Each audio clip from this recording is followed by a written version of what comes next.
watch us while we're streaming, while you're at the table. Watch yourself streaming. That'd be awesome. There it is. Crazy. Can you hear us? Do we have audio? Yeah, it's kind of, I think that thing is kind of... Gotta be, yeah. There's no... It's just offline. It's not even streaming. Look, it's crying. Hey, crying, look at this. You got a game. Call it Cthulhu, baby. And you're live again. I was on vacation. I know. It was good. It was fun. Are you only in the Bay Area? Very used to the bubbles. What? No, where were you? Massachusetts. Okay, for some reason, no, you flew through the Bay Area, right? Yeah. That's what it was. Yes, the inside of the airport was very nice. Yeah. Hey, look, we're So when Ashcan Pete and the professor and the PI came into town on the train, Danny O'Grunion met them at the train station and brought him to Jackson Elias's house, president of the Society for Psychical Research. And he gave them the mission to investigate the Corbett house. Been a couple other places. Elias calls you one day, a little bit after Kowalski ended up in a hospital, and he asks you to go back to the Corbett house and make sure that what happened there resolved the situation.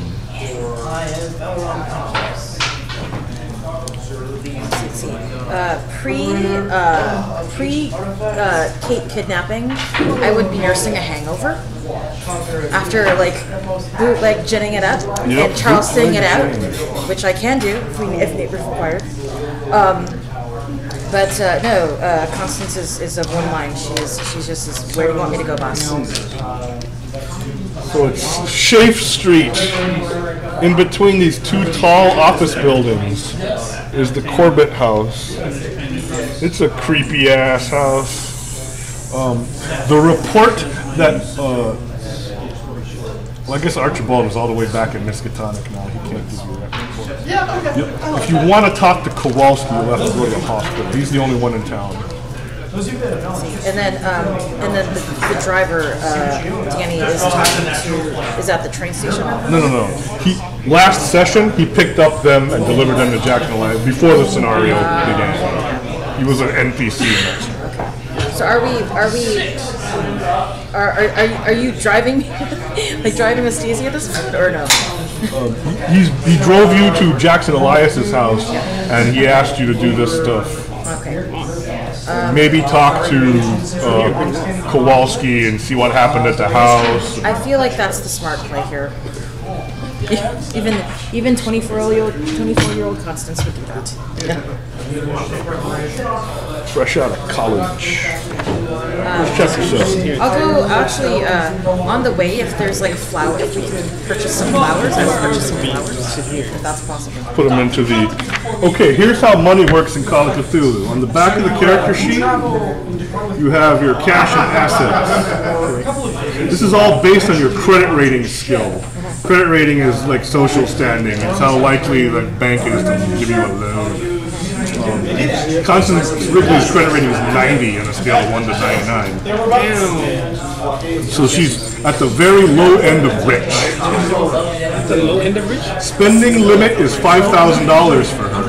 That's how much money you can spend each day without bookkeeping. That's just your petty cash. This is 1920s money. You can buy several cars. That's almost 10 Model Ts. It's just $10? He's not a wealthy person. Cash on hand is when you have to actually do something that takes bookkeeping. You'll go out of cash on hand. Assets is like all the stuff you own: your apartment, your Rolls Royce, your yacht, your house, your mansion. St. Catalina Island off the coast of California is owned by the Wrigley family. Oh, yes, it is. No, it is. To this day, it is.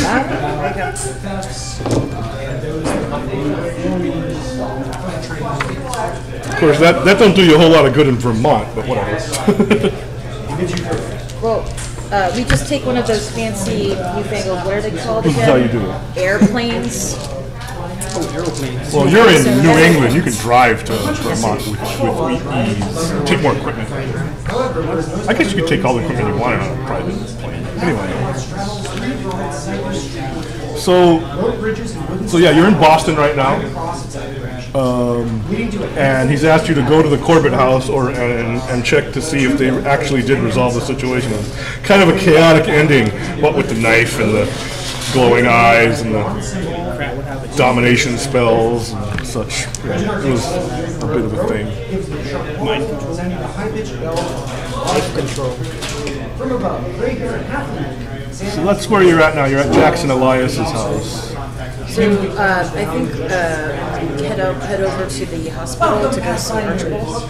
But then maybe on the way, like get your, it's 1922, Pick so up like some nice 10, flowers. yeah, like 10 cents, From some like poor Carnations. girl on the street throwing flowers out of a box. Yeah, it's like, and then I'll actually do when I do it, I'll give her like a 100% tip and say, this is to keep you honest.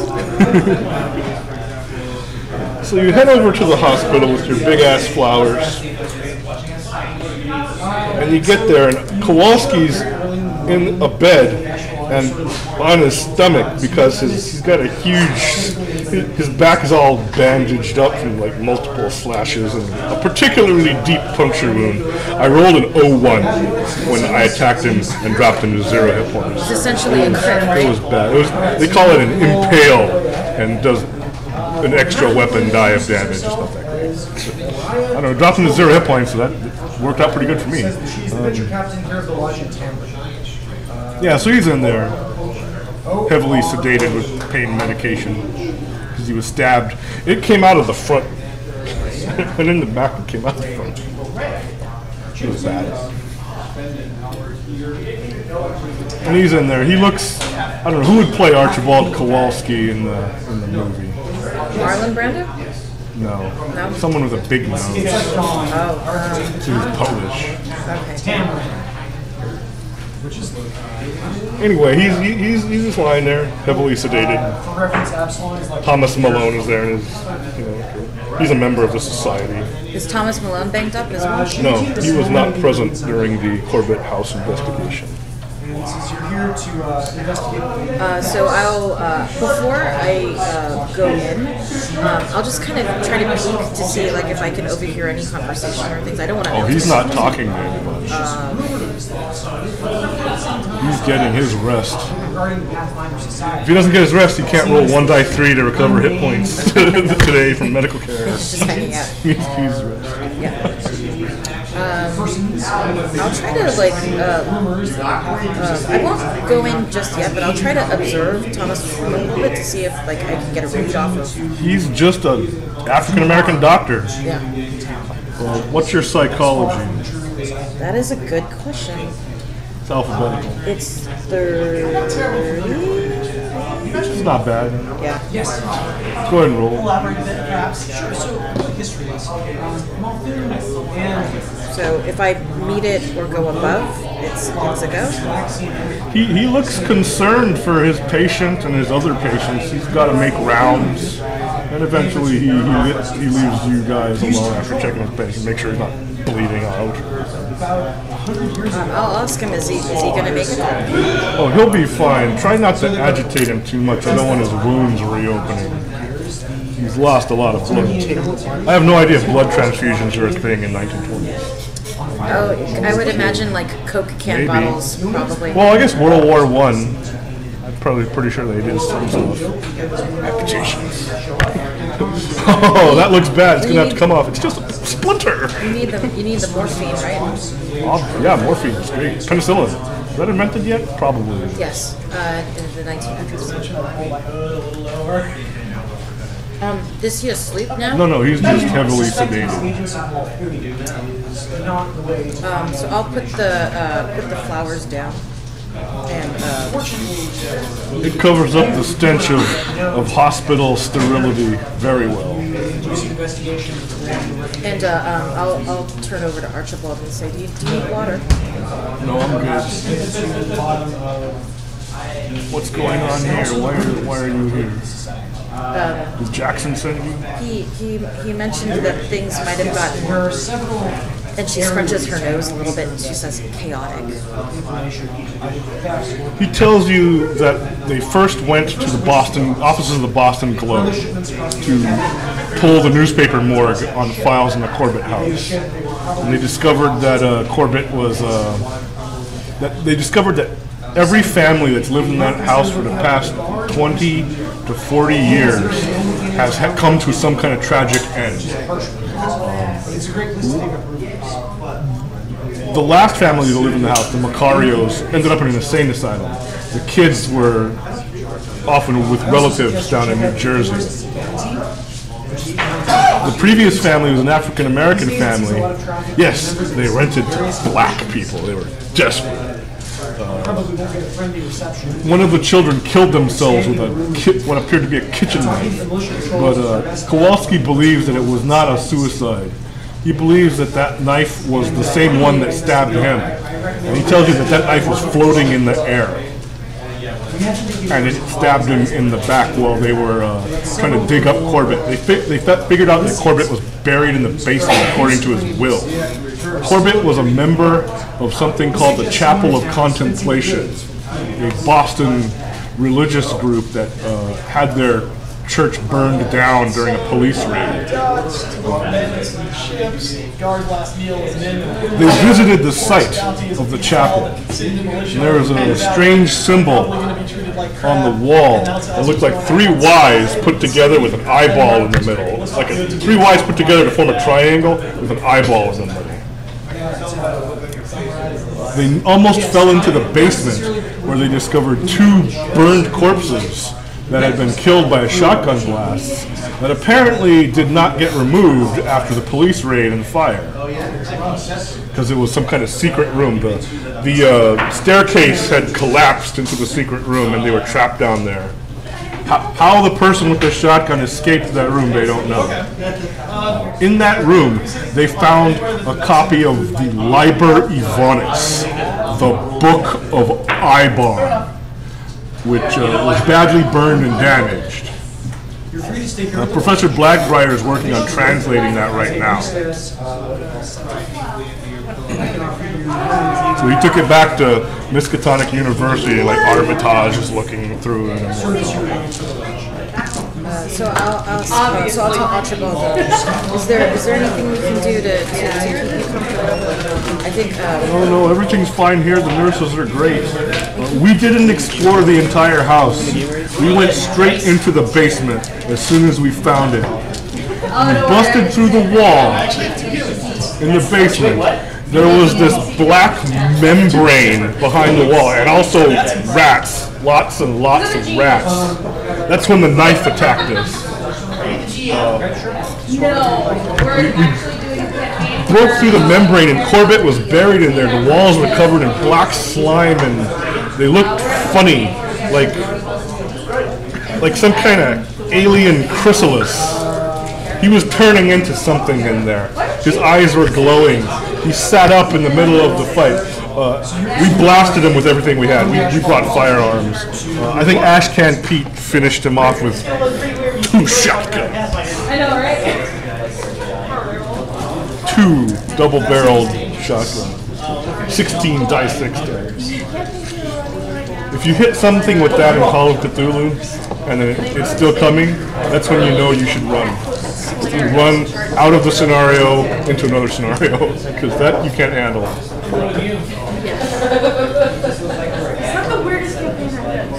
And that was all I remember, because I passed out after that. They said they dragged me into the hospital, and they left the house as soon as we could. Professor Blackbriar kind of freaked out during the fight too. He was temporarily insane. So it was all up to Ashcan Pete to finish him. And he did.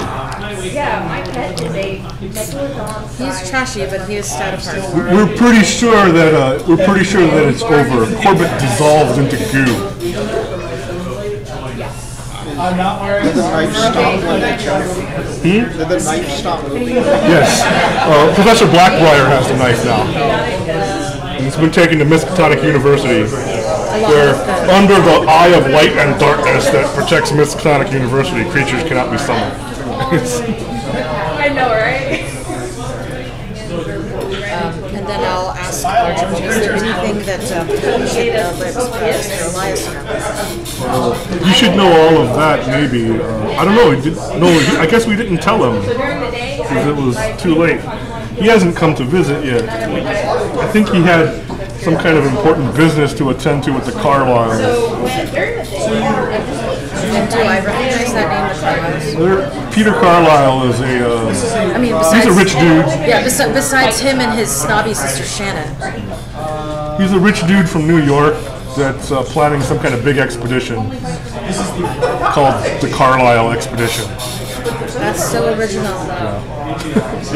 And she'll say it in that tone. It's so original. So we were just trying to wrap it up. See if they actually. They didn't go into every room in the house. They just went to the basement, found Corbett, and blasted the shit out. And they just ran out and Ashkan came. And then, because Kowalski was pretty much dying, they took him to the hospital. And that was it. I'll ask Archibald if there were any particular places he remembers that seemed weird before they went into the basement. Like any... There was a bunch of noise from upstairs, but we ignored that. We're pretty sure that Corbett was trying to lure us upstairs away from the basement.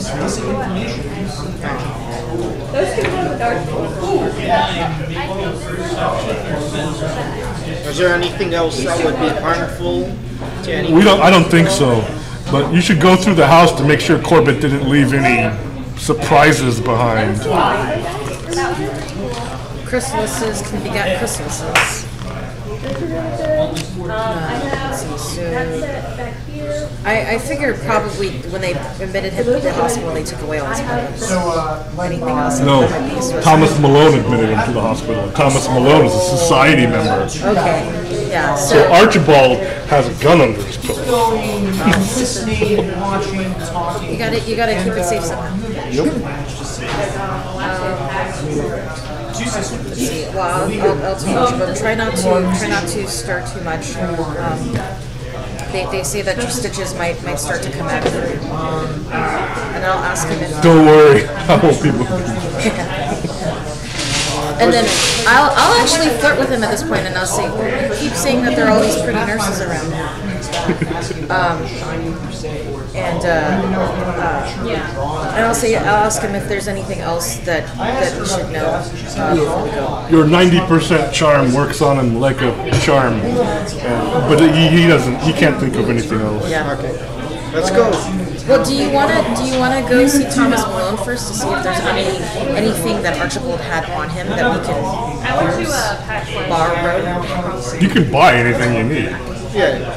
But see, here's the thing: Maybe not that guy. millionaires are millionaires because they use other people's money. That's true. He really doesn't have much. I deliberately slammed everyone's credit rating into the ground because I made Constance. Ashcan Pete's credit rating is 0. His spending limit is 0. He has 50 cents. Well, he has $200 now that the landlord paid him off. He owes people money. Yeah, no, he has $200 now. He's doing good for a hobo. Right. So everything he has, you already have or can obtain just like that. Because you have a giant purse filled with adventuring gear. It's a proper Chanel, that newfangled designer. It's totally overpriced and expensive. But it's a very tasteful black and white, and it's by this fabulous woman from France that we did sunbathing together. Oh yeah, it's like a unique, one of a kind kind of deal, made just for you. So Danny, do you want to head back to go see Mr. Elias to let him know what Archibald told us? Well, he was told that. You can just call him. Yeah. On a newfangled phone. Yeah. No, phones have been around for about 40 years. Bell was in the 19th century. Okay, let's tell him, I guess. Because you call him from the hospital phone and make a report, he jots it all down. Let's go to the house to make sure there's nothing else. You drive over to Shafe Street. The house is shadowed by these two tall office buildings, and there's this old 19th century house in the shade.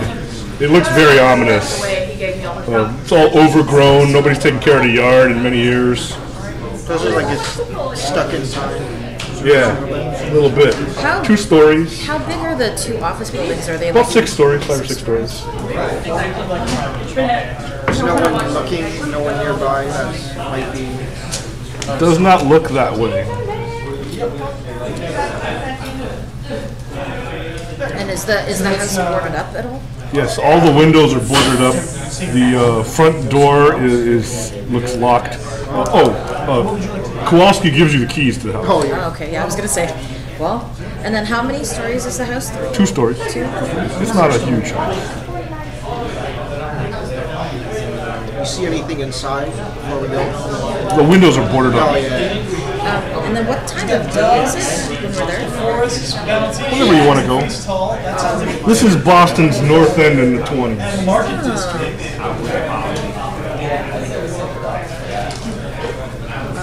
Because one avenue we could pursue is we could go into either of the office buildings and ask any of the workers if they've seen anything new before we go into the house. But it certainly has something in it. Did you want to do that? Well, I don't want to leave Danny. Maybe you should just go Just head in. cautiously. Cautiously. Yeah. All right. The marketplace is a major center. Got this drawn before we get in there. Like slightly So- before.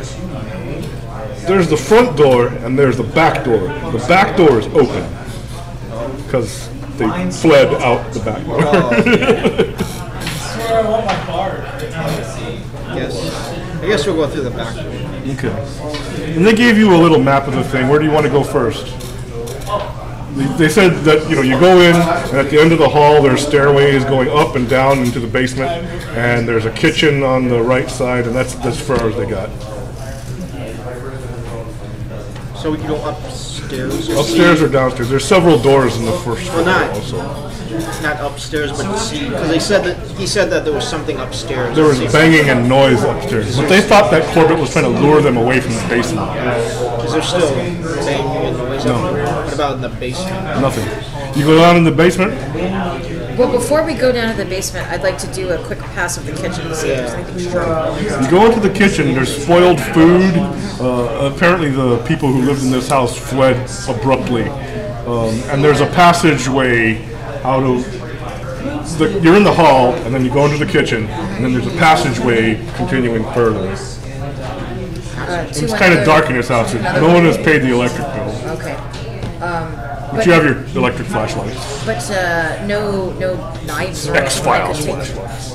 There's a knife in the kitchen if you want one. I will take a knife. You already have a. Don't you already have a? I probably have way thing? too many weapons. Blackjack or something? But No, you only have your .32 automatic. That's all you need. Yeah.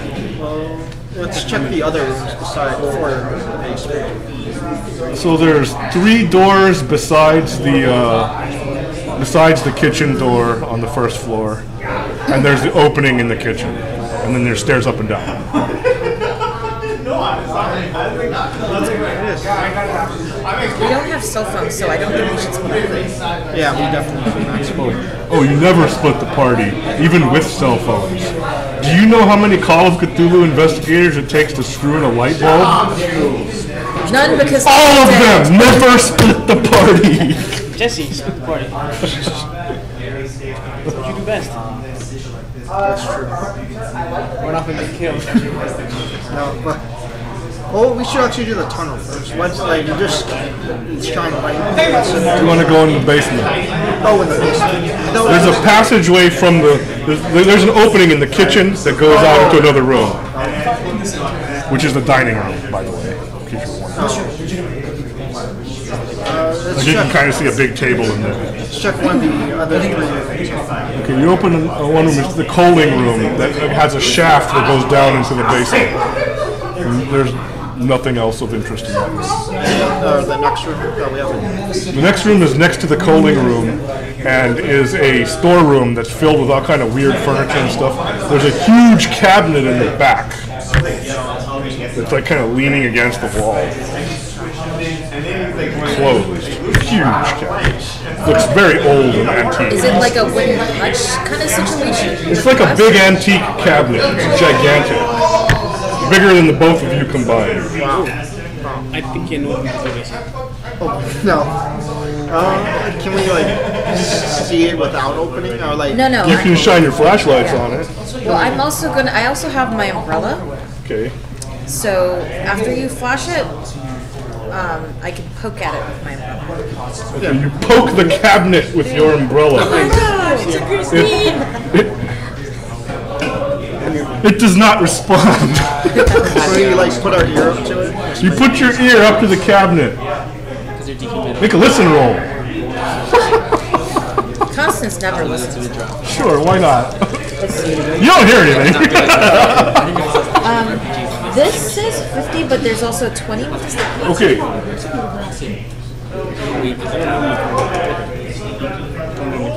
Okay, 20 is the base skill rating. And then you put points into it to get what your final skill rating is. Okay, so it's The 50. two tiny numbers are half and 1/5. The way that works is normally you roll half. Normally you roll your full skill. If it's hard, you roll half. If it's extremely difficult, you roll 1/5. Got it. So I rolled a 95. So you hear silence. You cannot hear anything from inside the cabinet. Okay, we're gonna open it. Okay, you try to open the cabinet, but it has been nailed shut. It's good word, isn't it? I will say to Danny, like, usually things that are nailed shut for a reason. Yeah. I was here for a little bit. Let's see it. Does anyone have appraisal? I have 5%. I guess you can roll. I think so, 5%, yes. It's not trained. 2 chances. 34? Nope. Okay, let's go to the last room. Okay, the last room is across from the coaling room and the storage room, and that's the living room. There's an opening from the living room towards where the kitchen was opening into, which is the dining room. You can see a big table. Nothing in the living room. Nope. Nothing in the dining room. Nothing of interest. Table, chairs. Okay, let's go downstairs. Basement. You go down into the basement. You can see that the wall has been busted open, and there's a lot of dead rats. Some of the dead rats the ones that are close to the wall have rotted away really fast, and the ones that are furthest away from the busted up wall are still kind of fresh from last night. Yeah, Constance will wriggle her nose. And, like, There's a section dead rat does not of the basement that's walled off also, you can tell. Like the basement's supposed to be square, and you bust through this wall, and there's like a big metal thingy over here. like a safe? Or like No, just like a big metal partition. Yeah. I will use the umbrella. There's an opening in that partition you can walk through. I'll just tap like the solid areas. I mean, but like, do I get a sense of how thick it is? Yeah, I guess I wouldn't like whatever. You look inside, and it's the coaling station. That's where the coal goes in from above. I do not know. And there's a furnace I've over never had there. to take coal. Indeed, that's something for servants to do. They can get sooty. So, past the busted out wall is a stone bier that you can kind of see with your flashlight. Is it decorated or is it just? You'd have to go closer. Yeah. So you go into the room. There's no membrane, but the walls are covered in black mold that looks almost. It's not really like mildew, and mold is like wet, right? It's got kind of a moistness to it. This is nasty and dry, almost like flecks of obsidian. I'm gonna take like one of my delicate silk handkerchiefs and just kind of Yep. cover. And it's like crumbled off of the ceiling onto the floor, and there's like a big pile of it on top of the beer, in the shape of a person that had been shot with multiple shotgun blasts. I'm gonna take a stab. There's also a That's bunch of supposed to be Corbett. black chips that look like they've been blasted off into the back wall, also like a spray pack, like a shotgun. It looks pretty horrific. There's no bones, identifiable organs. There's just this pile of dust and chips. Make a spot hidden. A spot hidden. Everything is in alphabetical order. 66. That's all you can see in here, unless you want to go do something else. You look at this stone beer that Corbett was lying on, and it's decorated in many eyes all the way around, like a row of eyes all the way around. Yeah, the eyes creep me out a little bit. I feel like they're looking at me. Let's take it. It's Like heavy, right? as big as this table and made of stone. I use my umbrella again and just tap around it. Listen, I think it's go upstairs. We check. You can make another spot hidden roll while you're doing that. Well, she's doing that. You cannot. That's a 10, I think. Okay. While you're tapping like that and you're going down, you see there's an amulet in that pile of dust and crud. I'm going to actually use the tip of my umbrella to scoop it up. Yeah. It's It's pretty. it might be gold, but it's covered in this black gunk, and the amulet itself looks like a very dark blue sapphire. It's big. It's like at least 2 inches. That's like, I don't know, 40 carats. It's huge. It's a huge blue. It looks bluish, but it's super dark. And it's covered in gold or possibly gold. No, it looks like it might be like a gold necklace with the but it's covered in this black gunk. The amulet is not. I mean, the gemstone is not covered in black gunk, but it's very dark and has a bluish tinge to it. And you can see something inside the gemstone. I'm going to take the handkerchief that I had over my face. I will take off, and I'm going to like very gingerly put the amulet inside the. Wrap it up. Yeah. I have servants who clean my jewelry for me. Like Professor Blackbriar. He can do that. He's good with artifacts. He doesn't need his sanity. He can phone us from the asylum. You can consult him that way. That's what you do in Arkham Horror. You put the professor in the insane asylum with the Necronomicon, and he just researches it for spells. And then you go to the insane asylum and goes, here's your spells, all these cards. He's completely nuts, but it doesn't matter, he's in the asylum. Cheating at Arkham Horror. It's 3 squares a day. You know, that could be worse. 3 squares a day. That's how you cheat in Arkham Horror. That's one of the ways. That's one of the cheesy moves that you can do in Arkham Horror. The professor goes into the insane asylum with the Necronomicon and generates spells all day. Most of the goods So long. So you've recovered Corbett's amulet. Let's go see what's upstairs a little bit. Is there any no more banging? Right? You go upstairs. There's bedrooms. That's it. Yep. Okay, let's go. Yeah, it's Corbett's not available to spend magic points, so there's no haunting anymore. Because he's a pile of dust now. Suck it, Corbett. Did you want to play, Andrew? Nah, I was just getting on like what's going on. We would gladly have you. Because they only have 2 investigators right now. I don't know anything, but I was going to the other side for something at the other store. Nobody knows anything. And when we do, we go insane. It's So all good. Don't you want to go and see? George!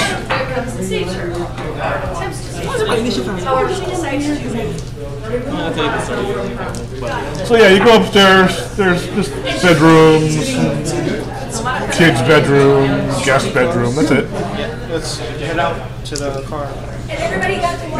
You leave the cabinet in the storage room that's been nailed shut. We will let Elias know. Yeah, let's the let them cabinet. know about that. Yeah. They can deal with it. Well, no, that's just so that he knows we can bring reinforcements and that, You are the reinforcement. we are the seat. You are definitely the reinforcements because this is the second team that's been in this house. The Expendables. Oh, you're all expendable. Jackson Elias is expendable. Oh wait, that was Food since smoking fires, servants carry drinks. You just get the feeling that you should not leave that there. You know? What if someone else were to come by through the open door or whatever? Without the haunting to drive them out of the house, anyone could grab that shit. What if someone grabbed the amulet? Jesus Are either Christ. of the two office buildings still open? Roll your luck, which is your power. That's 2 zeros. Nope. They closed early today because it's Boston holiday. It's St. Patrick's Day. Yep, it's St. Patty's Day. People will be drinking and stuff. Yeah. Here you are, this creepy ass house. Well, let's go open the cabinet. Let's go get something. How are you going to open the cabinet? Smash it open. Let's What do you got? Baseball bat? yeah, baseball. You're gonna bust the antique cabinet open with your fucking baseball bat. No, we're going to use my makeup kit now. Look real pretty and go, please open Mr. Cabinet. What? Actually, no. I'm going. Well, no, that's not even a great idea either. I was going to say we can use the knife, but that's just injury waiting. Well, the Rolls Royce has an automotive toolkit in it. Yeah. You know that, right? Oh, Should be in there. Oh, so you have like your spanner or your wrench. Crowbar. Tire iron. Spare tire. wrench it open. Okay, so you grab some tools out of the back of the Phantom, and you come over here and you just pry the fucking thing open. Let's see, there's flavor text. Oh, flavor text, so good. Oh, nope, wrong page.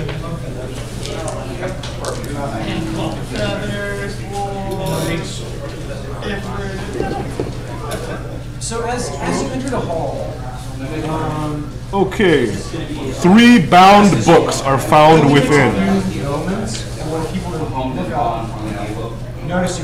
I will flash both the magnifying glass and the light. Kind of take a look. There's just 3 books.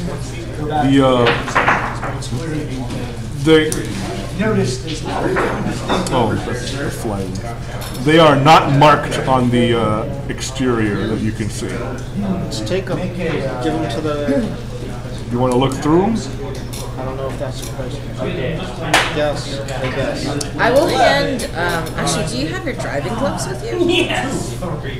Maybe handle them with the driving gloves, not skin to skin contact. So you skim the books. These are the diaries of W. Corbett, a former inhabitant of the house. You're looking through them, and there's all this weird occult math and diagrams and stuff like that.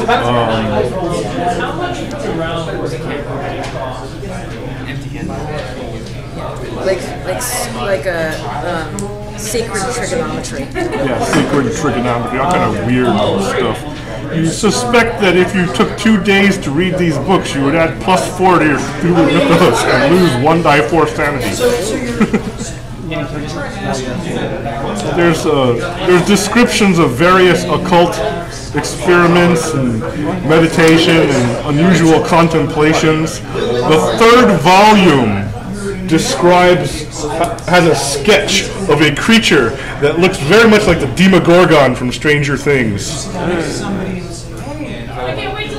You look closer, Corbett claims to have summoned this creature from beyond. And in the 3rd volume, it just tells you how to do it. Let's do it. No. I look at him crazy. It's like, you realize that one of those monsters has probably tried to make your fancy lunch last already. Famous last words. Let's do it. Let's do it. Like in my head, I'm like imagining like Constance and Kate have like an almost quasi romance, maybe. Patsy and Adina. Not quite. Yeah. So you've recovered the Corbett diaries. There's nothing else in the house.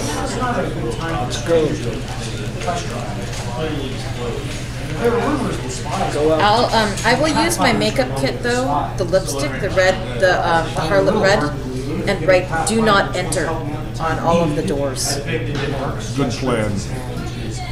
Enjoyed his face. The neighborhood people are scared shitless of this house. Even the homeless people will not squat here. Yeah, but when you know the homeless are going to be at your place, that's not a great sign. Oh, let's give it all back to.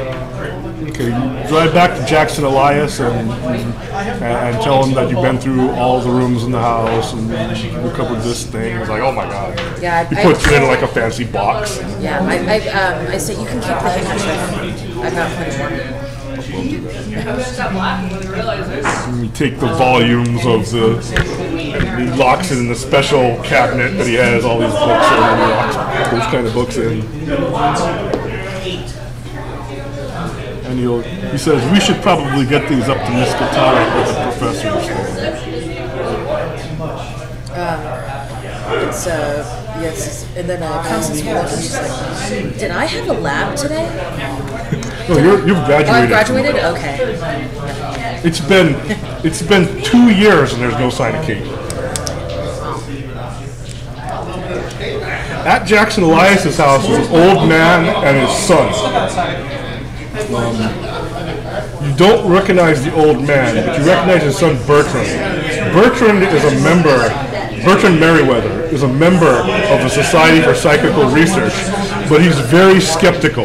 He does not believe in the supernatural. He thinks it's all bullshit. Yeah, but he's a member because of his father, Rupert Merriweather, who's now here with him. Rupert Merriweather, full on, believes in the supernatural. He's a wealthy man who's contributed a lot of money to the society's endowment. So he put his money where his mouth is when it concerns the supernatural investigation. I've probably seen him at the company parties. Like, yep.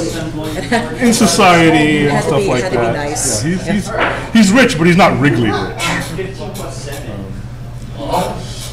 And Rupert says, thank you for investigating the Corbett house. I originally asked Mr. Knott to deal with the society in this matter, but you currently have, and your other friends have dealt with it very admirably.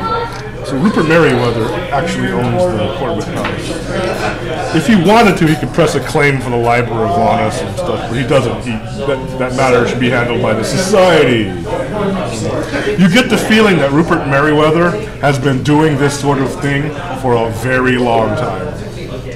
And his son has been shielded from that, which is why he's so skeptical. I already taken the features, and Constance is already making snap judgments about him. He's like, he's gonna marry the next, whatever heiress, and she'll be like under his thumb, and clearly totally vapid, and just she would be the type of person that I would diss at other society parties and like pull pranks on. Are you the mean girl?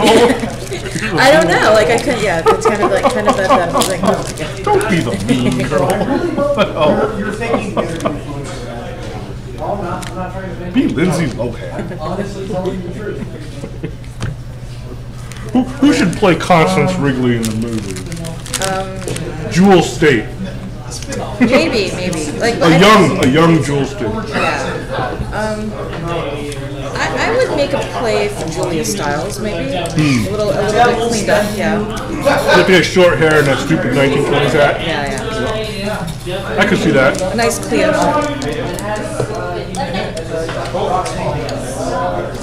So, some time passes, you live your lives. Every time you make a skill roll, make a check. That's what I tell you.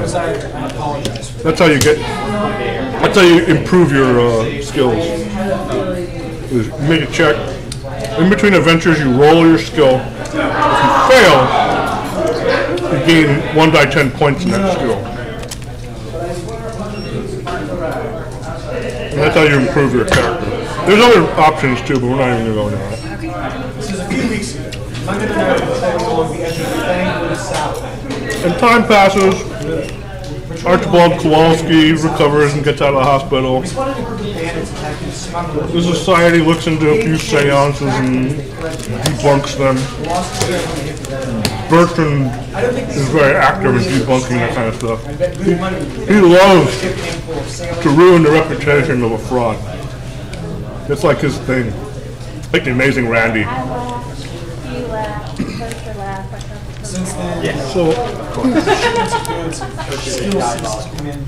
Now Jackson Elias is a lot like Charles Fort. I don't know if you ever heard of Charles Fort. We were discussing this a little bit earlier.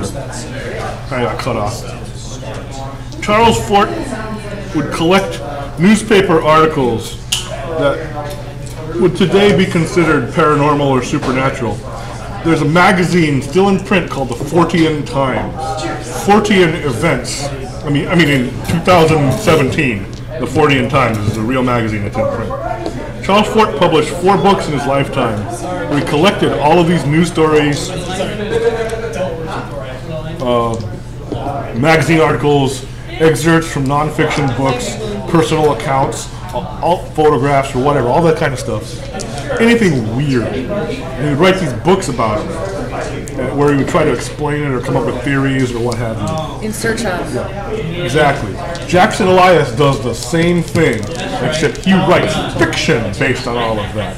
And he's rather successful at it. And that's because he's famous and people recognize him as one of the authorities in the field. That's why he was voted in as president of the Society for Psychical Research. Almost like the Vincent Price of the British world, I don't know. Yeah, pretty much. So he's like a combination between H.P. Lovecraft, Robert Howard, who's kind of an adventuresome author, and Charles Fort. So he passes these articles around at the society meetings. My safekeeping stuff and then go back to cars and sleep there. Fires in the mountain.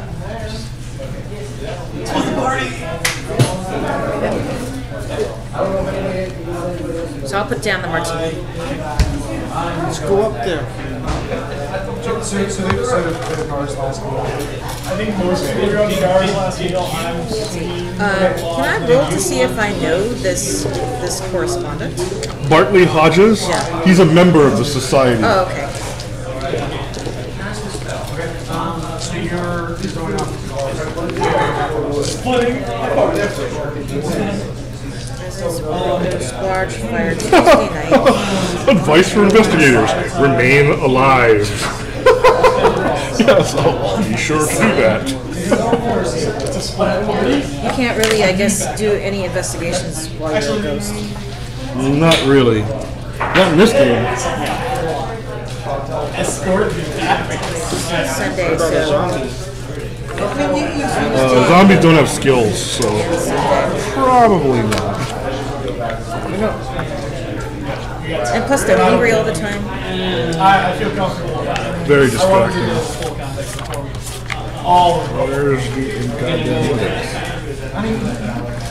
You don't have to go like straight to the Tuesday, Friday, and a Sunday. little bit of time thinking through rumor check. So I'll gather information to society. Maybe some chapter 9. Tuesday. I'm not gonna roll some cozy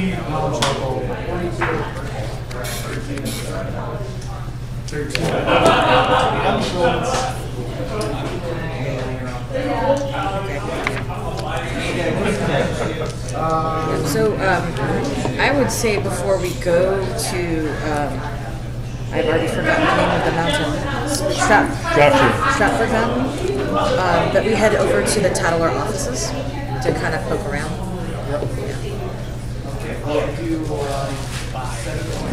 I was a 22. Yeah, no additional. That's weird. Don't see that at all.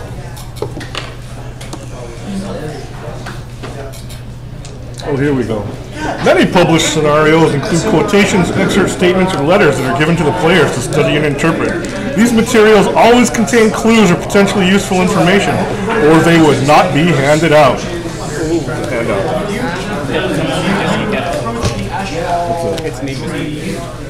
That's a handout.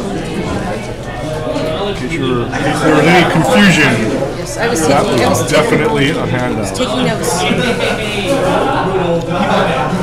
We want to proceed to the offices of the Brattleboro Tattler in Brattleboro, Vermont, looking for Bartley Hodges, the Tattler's correspondent in Jennings.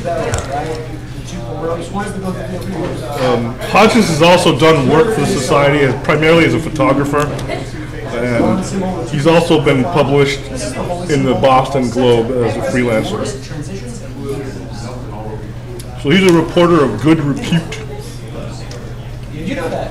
Credit rating is not 0. If you drive up to Vermont, there are many pine trees. Very forested.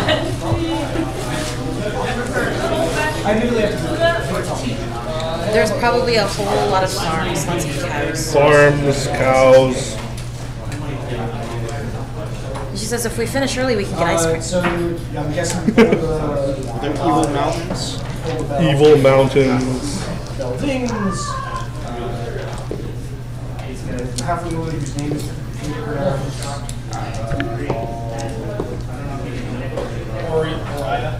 Yes. Oh, no, it was on Facebook. Oh, it's a Facebook Live thing? No, I posted it. Wrong. Click on my face, see what I posted. Should be one of the last things I posted. Armchair, Skeletor,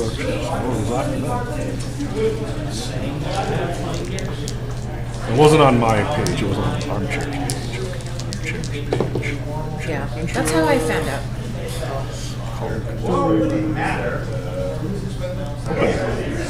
So that's what Stratford Mountain kind of looks like. You see the weird light on top. I like that. The fires. Because that's totally a thing. Yes. The green It's not flash. the first time I've heard individuals masquerading. They had Okay. the rumors have to be coming from somewhere, right? So the Brattleboro is kind of a podunk town compared to Boston, Arkham, with its fancy Miskatonic University. There's no college here. It's just a bunch of farm boys. Yeah. You get to the Brattleboro Tattler. The editor there is John Hankins Wallace. He is completely unimportant to the story. Or run that for you Except for how he tells you about how Bartley Hodges, he's an ex-newspaperman. He's kind of old. He retired. He's a very reliable fellow. You like to walk along Jennings Notch. Jennings is a town that the people from Brattleboro think is the podunk town. Because it's even more podunk than Brattleboro. I'm sure you've never even heard of any of these places, and there's They good only reasons have for that. one gas station. Jennings might not have that gas station. The gas station might be a little much for Jennings. Anyway, the editor thinks, oh, maybe he slipped into the river. Maybe not. If he went anywhere, he didn't tell no one. There is, by the way, you heard that there's a reward, right, for finding out what happened. That wasn't the kind of. And does this man recognize me? Probably not, right? Because I mean, it's hard to. He does. It's like, so does he actually say that to my face? Like, you realize that there's a reward? No. Okay. I'm saying that to him because you can get cash, and then you can have cash to buy things if Constance is not present. Let's see. So I'll say. So he shows you the original stories that Hodges filed. It's not as many. They're very not much different than any of the stories you got in Boston from the Society. Have a good one. Right, so he was investigating a series of fires. Yeah. Weird fires on the mountain. And I'll ask him. So, what do you? You're a local editor of this newspaper, and you've probably done several stories about the mountains. What is it like? Trees and rocks. Next time, plan for it. Any good trails? I wouldn't really know. Not much of a hunter.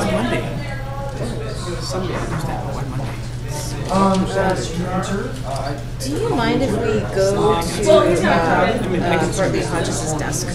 Oh, sure. Well, he takes you to the desk, and that's where he gets the papers from the articles and stuff that he's showing you. So,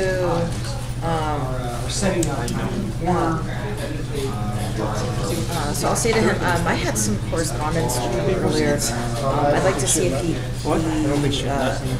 received it. Do you mind if I look? She wanted me to work. Sure, you toss his desk. There's nothing in there. Yeah. After Saturday. No, she. I don't think I. So you might want to check with the police. Constabulary's been looking for him, but they haven't had much luck. Do you know who's in charge of the investigation? Well, probably the sheriff. We don't have any full-time deputies, just the sheriff. Then, what do you know about the sheriff? I'm sure you probably had to talk to him about it. Well, he's a good man. He used to be a police in Rhode Island.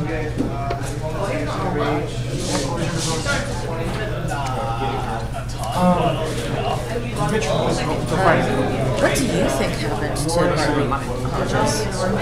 No, don't rightly know. That's why we put out the reward.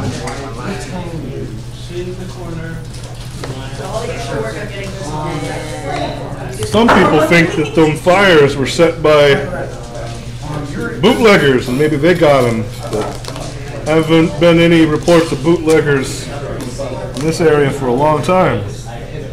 Are they moonshining? No, nothing. Not for profit. Maybe some people got some stills up in the hills, but no real gangs or anything. That checks out with what you know.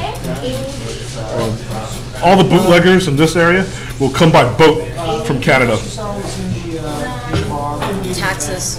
In New England. In New England, that's how they bootleg. They boat them from Canada.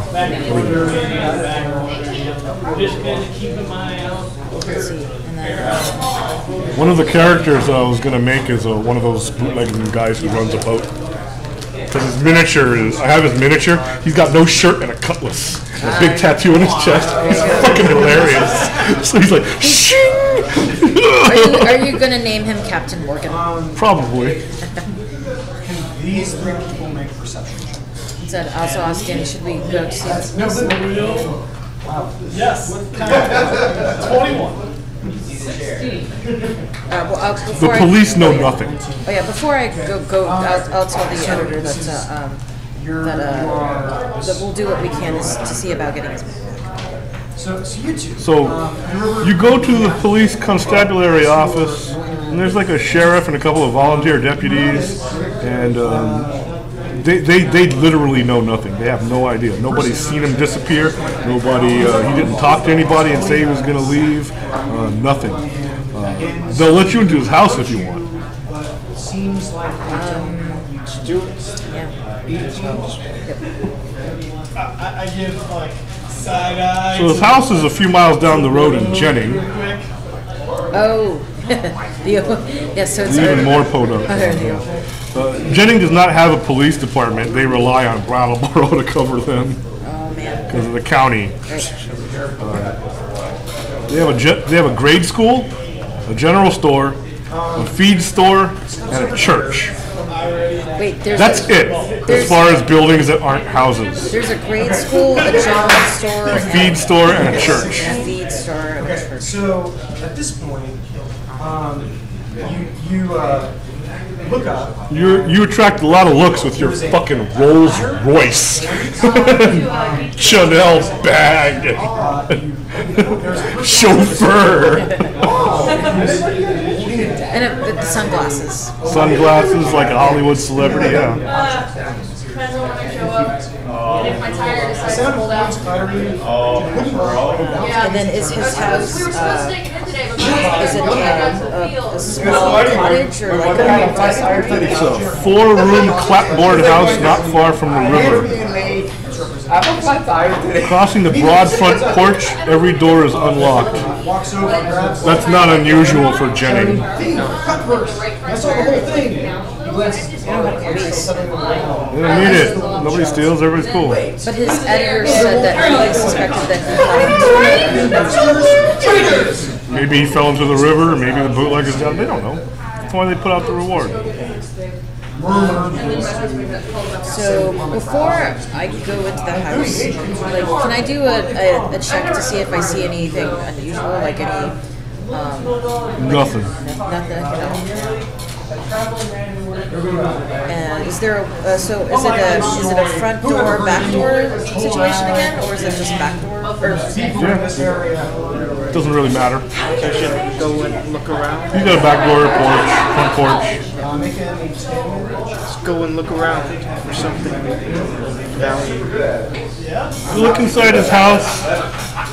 On the walls, there's all these newspaper headlines of stories that he broke, and like big pictures that he's taken and are blown up. And also pictures of some lady who apparently her ashes are in an urn over the mantelpiece. Probably his wife. I saw everything. These are your coins. Don't try is there a name on the urn? Laura. Okay, and of course there would be. outsider. You said blown up pictures and newspaper. Yeah, he was a reporter. Oh, yeah. So all his stories that he wrote, he's got them framed on the wall. Are there any themes to his work? Is it mostly Not just, really, just whatever. Just a long career in journalism. Any stories that might, stick out? Nope. Nothing recent either. All his, he's kind of semi-retired. Go ahead and roll spot hidden.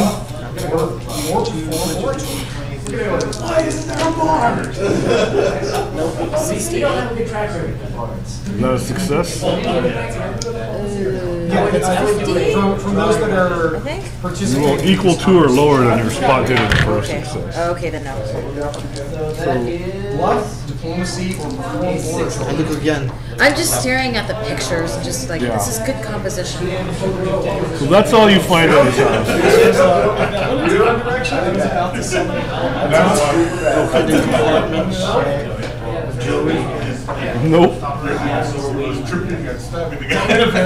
She probably sold her jewelry to pay for her funeral.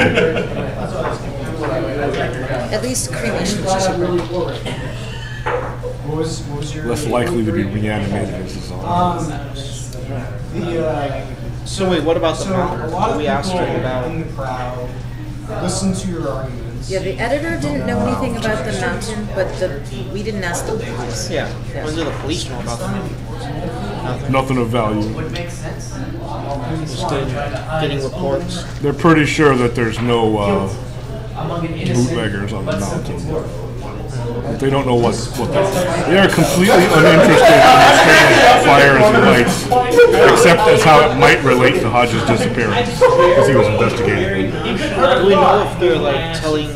They're not hiding anything from us. There's Just like in their. It's psychology. Oh. I don't think I'm sure. We can both try. I mean, I don't know. I'm like a 30. They're not hiding anything. This small town that doesn't lock their doors. These Keystone cops. Well, there's one sheriff and volunteer deputies who do not get paid. Is anyone in the town like kind of looking at us or something? Or, I mean, Other than everybody, right? other than the normal looks that you might get for this kind of stuff. nothing weird though, right? No men in robes or anything. Is the church like a normal looking church? Yep.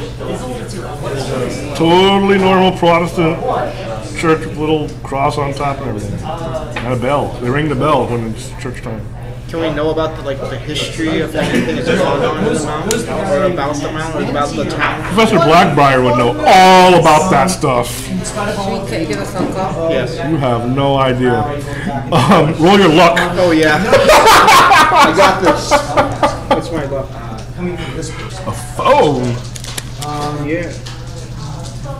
It's a group luck roll. You both have to succeed. Roll your luck. It's equal to your pal. Oh, okay. Got a 10. Is that good enough? Yes, that is very good. 71. Her luck is 70. There's a phone. It's broken. But it's like one of the original models that Bell made, and it's totally not working for some reason. Roll your electrical repair and see if you can fix it. I got this. 10%. Well, that's an 82. That's not good. You're like, that ain't gonna. You don't even try. It's all dusty and like there's a spider that comes out.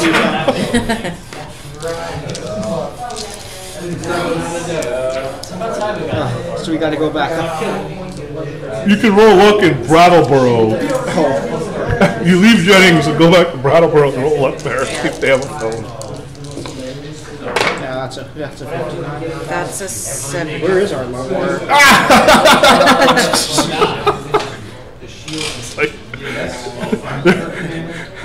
They're waiting for the new phone to arrive for the town. It's like It hasn't arrived yet. It's that newfangled one that has like an operator that you Yep. can, that you can dial in an emergency. They're still putting up the poles. We could drive back. Yeah, we got to try that. We need more information. Okay, you drive back to a town that has a freaking phone. You call Professor Blackbriar at Miskatonic University. It takes some doing to get through to him, and eventually he picks up.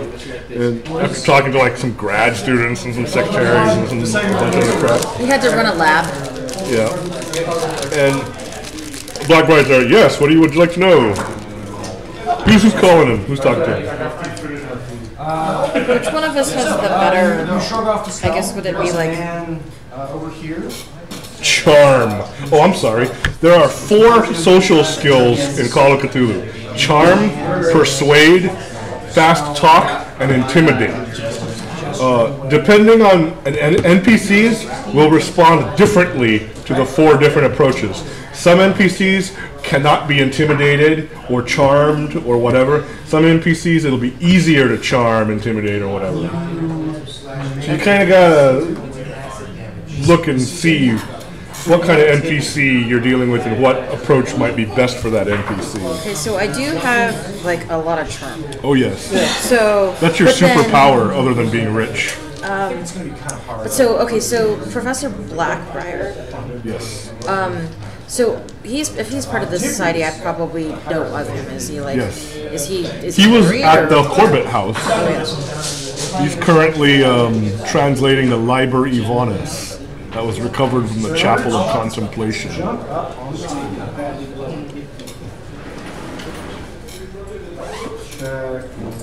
Okay. So, but not married. No. High jump. What do you think? 3 feet for a table? I don't. You took a class under him at Miskatonic a few years back. And then He was so boring. like so he's not even the hot Indiana Jones teacher. No. He's Oh just, no.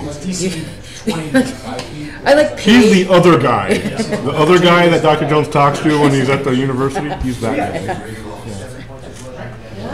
Yeah, I think I might have paid a couple of other undergraduates to do my homework for that class. I could talk to him. I don't know what do you have as far as like social skills. Good at intimidating. So you basically try and jump up. More to the point. Shins against Yeah. the table. Do you want to intimidate him, or should we No, try to because do he's this? a fellow. He's a Yeah, he's a pal. All right, so He I probably would not respond well to that. Remember, he's on the other end of a phone, click. Yeah. You can try. Yeah. and you're not. Your shotgun is not there. Yes, this is true. Okay, I can talk to him then. So, Well, you're a former student. yes, yeah. Oh, no, wrong. What does he do? Okay, so you ask him about Vermont, and Okay, so you hop up on the. And specifically Stratford, right? Stratford Mountain. Or anything in that area? Stratford Mountain. That might be odd. And as I'm talking to him, I'll smile because people can sense when you smile even if you're talking about them. Okay, so you just run over and.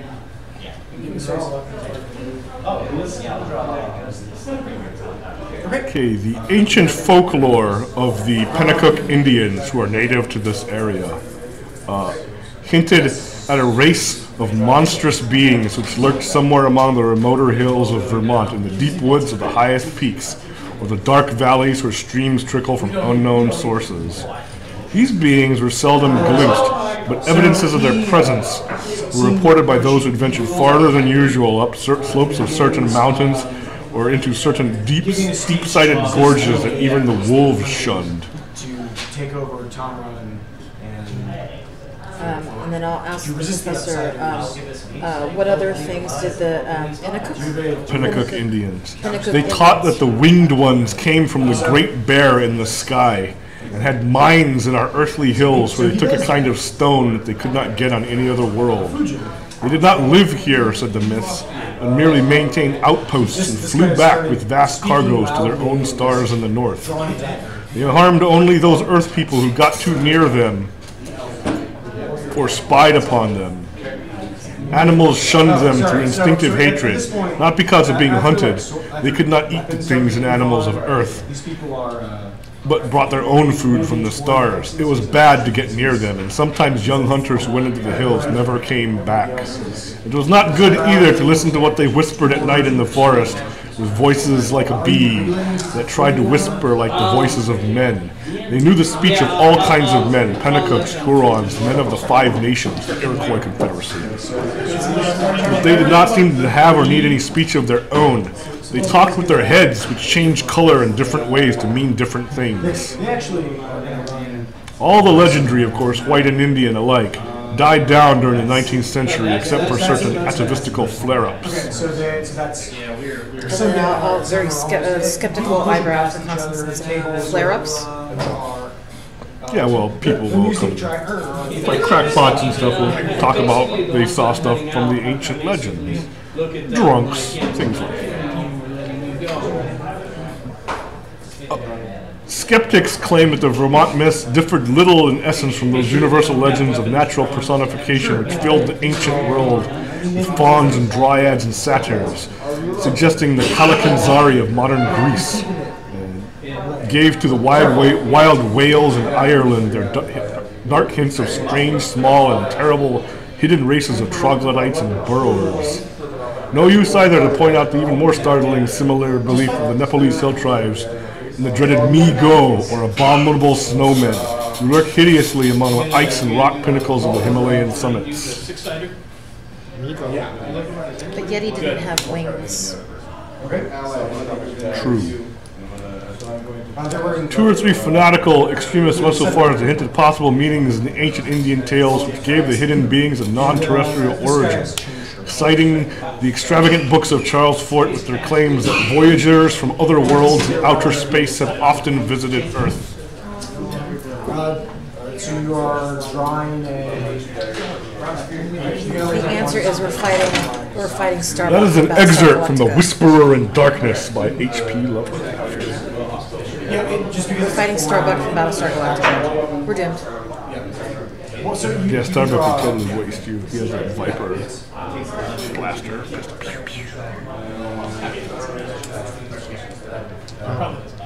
I'll ask the professor if he knows of any settlements where the Pennacook Indians are, any reservations or anything. He's not really clear on that. This is Stratton Mountain today. No. It's a ski resort. They cleared it. They cleared the mountain. But little do they know what lies beneath.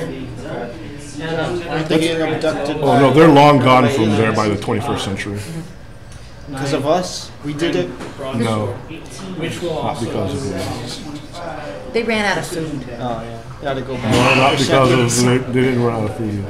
We got all the rocks. 10's not gonna do it. No, they changed their dealings with humankind in 1947 in a place called Roswell, New Mexico. Oh. But anyways, but that's not that's a story for another time. Let's see, and then I'll ask the professor Same color, but not as light as that. if he knows of any other anything else about that particular legend. He said something about stones. Like, were they? They mentioned frequently that there were strange stones high up in the mountains. Rings. Stone rings. She draws a short sword. Well,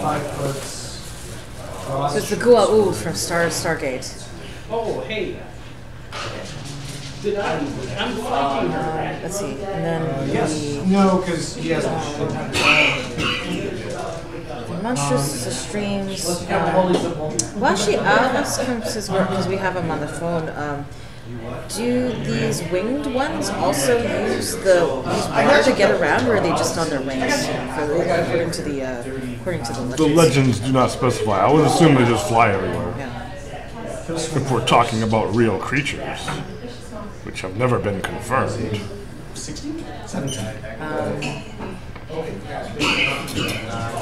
And then I'll also ask him if he knows can he think of anybody else in the area we might be able to talk to? If he could be a guide? I mean, I can. I wouldn't know. I don't get out to that area very much. You'd have to ask around locally. That would be my recommendation.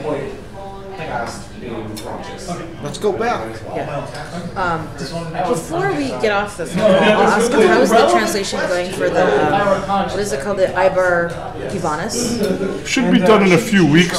She just draws the sword, and It's rather terrifying. You get cool spells? That's a thing. The winged one.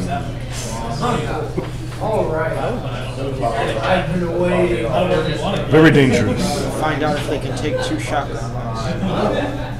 Well, I'll ask the professor if he can think of anything else that might be of use to us while we're out there. If these things are what Charles Fort thinks they are, they will have technology far beyond the ken of mortal man. Be cautious. That's not good. Pew pew lasers. Well, I'll thank the professor, and then I say, if we do well, I'll promise I'll bring you back some Rocky Road. That sounds great. I love ice cream. And then I feel like we could probably use any allies we can against pew technology. Well, I mean, is there any other cases where people have been like abducted or lost or missing in that area by now? Not near Jennings or Brattleboro. Nothing that would no sort of any other. Well, how about other abductions like that have happened mysteriously in that area in the past? Or even like in, say, Rhode Island, where the other sheriff might come from. Round Hill, Vermont is like the epicenter of that sort of legend. oh, sorry. What was it? Yeah. Oh, yeah. Nothing in the past. What about the? Oh, I guess we gotta go back. The legend stated that if you leave them alone, they don't do anything to people. So we should just leave him alone. Tell him so. But what about Bradley? Whatever happened to He'll be poor fine. old Bartley Hodges? He'll be fine. He's probably dead. So Danny, you said you say that if Kate were up there, we should just leave her because she'd be dead too. Why'd you bring? Yeah. You're pretty sure you could get Bertram Merriweather to come up here. Oh yes, we should totally bring him and then maybe make him a believer. Could be useful. Or at the very least bait. Can't be both. You can't be both. If you can't be an investigator, you could be a meat shield for an investigator. That's perfectly fine. And he'll be a believer before he dies. Yeah. When they kill him. Exactly. All right. So yes, I will bat my eyelashes as I make that phone call.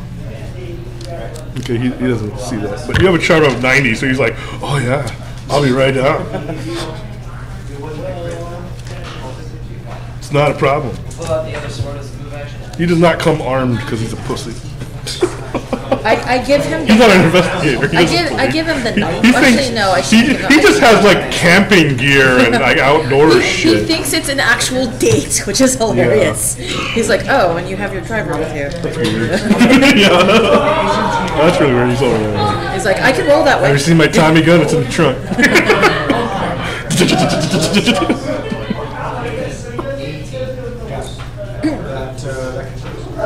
Actually, can we go back to the police station and see if they have maps of the area? Yeah, they have a few logging type maps and like stuff like that. Like elevations and things. What's your land navigation skill? I don't think I do have it. That's right, you don't. You know who does? Ashcan Pete has survival skills. Like how still I'll help. Hide. You can hide from the people who are looking for you after you get lost. Even though I'm fairly useless with maps, I'll still take one anyway, just because one never knows. So Bertram shows up in his fucking. Well, he doesn't have his fancy suit because he's going out like into the woods and the boondocks and shit. But he's like business casual. Well, he knows. He had a personal acquaintance with Bartley Hodges, so that's his main concern. And also spend time with that sexy ass Constance chick. But Eris. Yep. Actually, roll your group luck. If he thinks bootleggers may have grabbed Hodges, he will come armed. That's a 71. Those dice do not like to make luck rolls. I rolled He's like, Hodges was retired. He couldn't possibly be getting into any trouble up in his chinny. I rolled the d20 on this, and I got the best the first roll. The best he has is his hatchet for like chopping wood or something.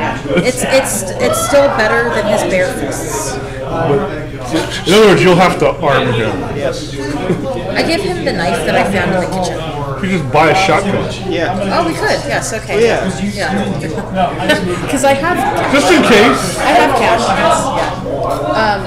You have $5,000 that you don't have to keep track of Yes. every day. Might be bears up there. I don't know. Could be bears. I'm Yeah. thinking at least.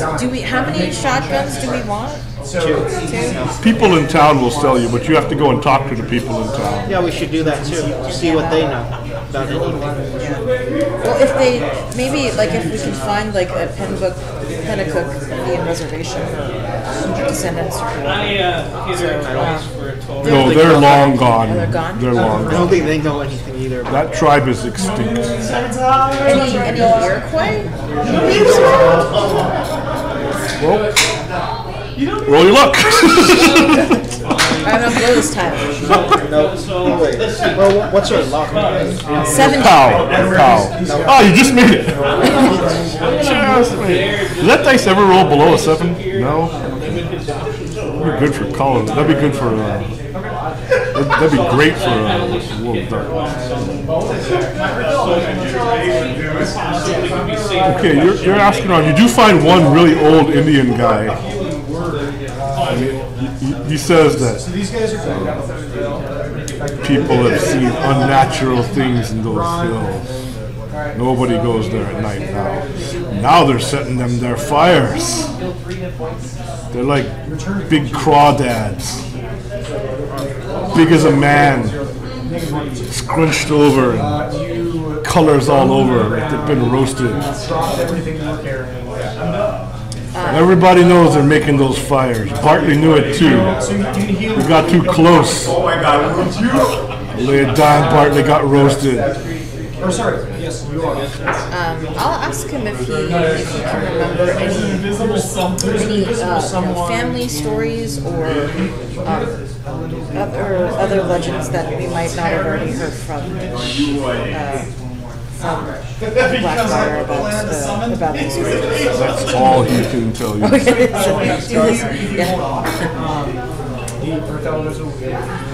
Some people that you talk to in town while you're trying to buy your shotgun tell you that Harney Ruger lives up there. And Bertrand Merriweather recognizes that name. That's an old associate of my father's. He would have known Bartley Hodges. Invisible person, I communicate invisible person there. Gotta go back to the telephone. Drive back to that town. I would delay mine. Harney lives on Stratford Mountain. Stratton Mountain. Stratton Mountain. He lives in an unpainted cottage 4 miles north of Jennings at the end of the lane, the width of a wheelbarrow. You'll have to walk there. You also take a minus for. Leave your car in the town. Yeah, I'll have to take out The constable's already been up and talked to Harney, and Harney had nothing to say. Says that person. This is a small town. Everybody knows what's going on. I'll just go one delay. Well, nothing to say to the police, but maybe something to say to society. My elemental 5-foot steps. Now you're in restraint. So I'll put down the kitten heels and I'll put on the walking lunch heels. Okay. You can walk over. Unless you want to do anything else before we go talk to this guy. I was just 20. Should we see? So do you want to well, we could recon him before we So you go up and sneak. What about that third guy? He's probably gonna be like, what the hell is this? 50 and after all. She has a charm of 90. That's true. Do you want to? Yeah, let's just go. Do we want to send Bertrand? Is that what you're saying? We'll go Send the NPC by himself. Guess what happens when you do that, Call of Cthulhu? You scratch the NPC off your list. All right, so we'll all go together. Yeah. You slice through the bar stool. I'll be right back. You don't know. You had someone tell you that it's in this space. So imagine trying to touch. Pack up all your stuff. What are you taking out of the car up to Harney's cabin? 2 shotguns. Sawed off. We need those. Can't go without them. Leave the Tommy gun? We need that too. So you take the violin case. You get a weird look from. Yeah, I play something. I'll say that I in addition to being my chauffeur, he is my musician on demand. He totally buys it. He may not buy it, but he'll put up with anything for Constant. So Connie. with the wand, you get fast healing wand for 10 rounds. A lantern. We need that. Oh no, he has a bunch of stuff. Is this place on fire? Better not be. I'm just testing the fire alarm. 7:30? Okay. Do we need to evacuate? Anyone smell smoke? I suspect they are. Or some idiot went out the fire exit when they shouldn't have.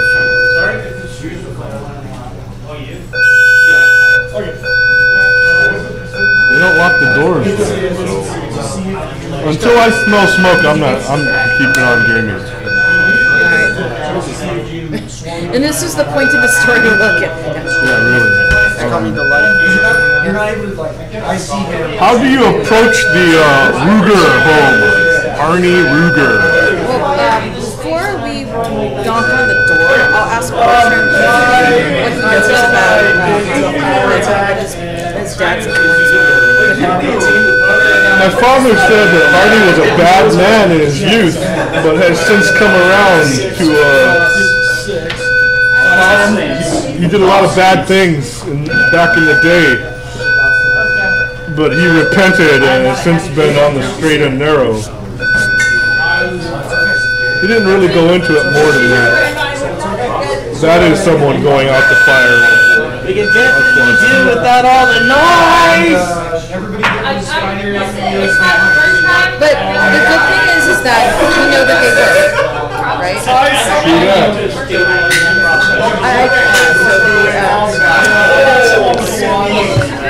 He was a bad man. He's the same age as your dad. Yeah, they're both old. Very old men. Venerable. Wise and experienced. Okay, so he may or may not be reformed. Question. Have you visited him? Well, I've never visited him. I've heard about him from my father and Mr. Hodges. What is his line of work? Do you know? Arnie? Yeah. I think he's a moonshiner. That's how he got all of his money.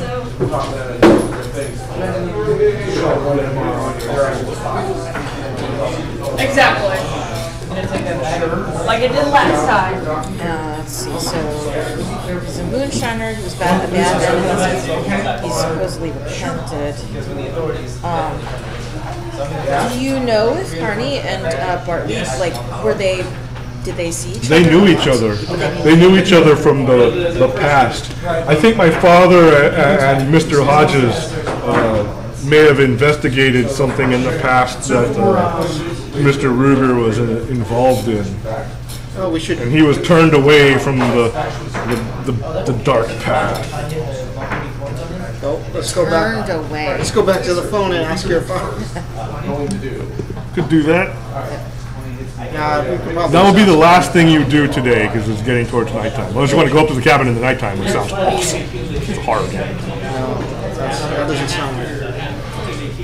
Yeah, it's like so we could basically do that, try to rest up and then go tomorrow, but I don't think that's. I have a feeling that's not going to happen. Let's just go to it. Well, we don't really know what. You didn't want to talk to the police. Why would you want to talk to us when they're not really approving? No, he talked to the police. He just didn't have anything to say about what happened. But not to the police, but maybe to us. He's a charm of 90. Yeah, let's try.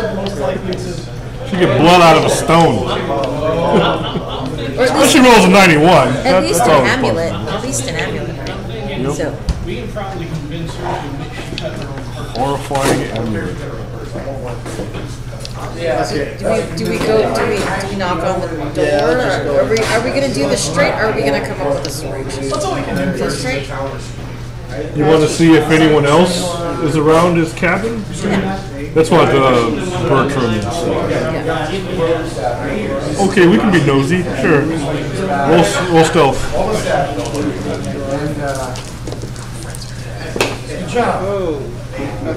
That is a 98. Okay, you are not hidden. Hardy comes out of his cabin. He says, "Oh, hey, visitors." He's like an old, bald, wrinkled guy. That did not work. It's too bad. So I'll say to him,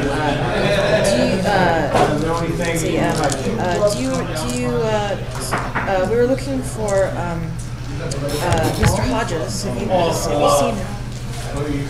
He was looking around the mountain about them fires. I don't know what happened to him after that. The police came and I talked to him. Let me put some wood in the fire. Takes a huge axe out. And then starts chopping firewood. He's good at it too. When he chops the firewood, you never see him miss. You see he's powerful. He's not powerful. He's just skilled with an axe. skilled with an axe. Dum, dum, dum, dum. He chops the firewood and round after round with never a miss and never a partial split. He's sinewy and rangy, not very big. No, I'm sorry, he is kind of big, but he's old. He's tall and skinny, but like a lot of muscle on him. His size is 50. His size is 75. As multiple corners are crashing down. So I'll ask him. Are you? Do you think that he's all right? I used to work for the church. It'd be horrible if something happened to him. Well, I don't know rightly about that until he's hiding something. Black and white hair.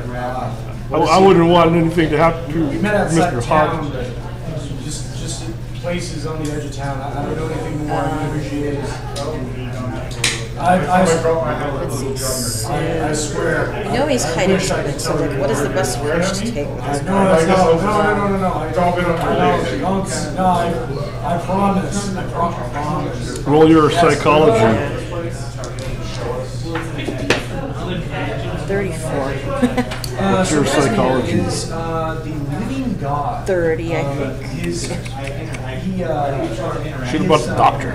Opponents claim that he is a. Yeah, I think you Yes, should. of I think you should. No, that's way worse. Who's alive and has Never mind. I'll wait until he puts down the axe. Okay. Well, he puts some wood on the fire and he invites you in, and he offers you some clear liquid served in glass mayonnaise jars. I will bust out the flask with brandy and offer him a little brandy. Oh, he likes that stuff. Yeah. He's like, oh, it's kind of weak, but here, try some of this. Yeah. He apparently has one that like has all these apples in it, and one that has all these cherries in it. It's so good. It's super good. He's totally fermenting things from moonshine. This is moonshine, and Constance Wrigley, and hell, you're like a gangster too. This is about 140 proof. Almost. It's a little stronger than brandy. What again? What? The big daddies are coming. That was comprehensive. So So yeah, you drink some incredibly delicious and insanely strong moonshine. And so I'll say to him. You see that he's got a 20 gauge shotgun above his mantle. Any taxidermied items? Not really. yes, he does. He's got this is like a mountain man's cabin. It's pretty sparse. Additionally, So I'll say to him, I was supposed to meet Mr. Hodges. He had something he wanted to tell me. that's what I was referring to. Maybe he told you. All the other currencies. He didn't say anything to me.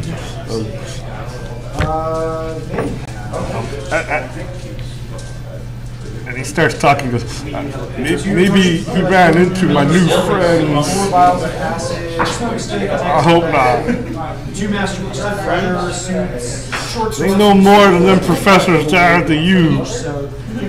They can make it snow or rain. My crops haven't failed once since the new friends come along. Don't have my dog no more. My friends needed it to help call their friend. Ifka.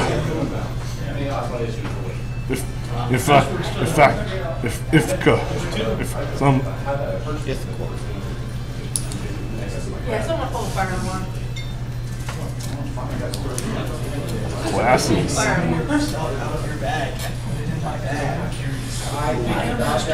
So that's what he says.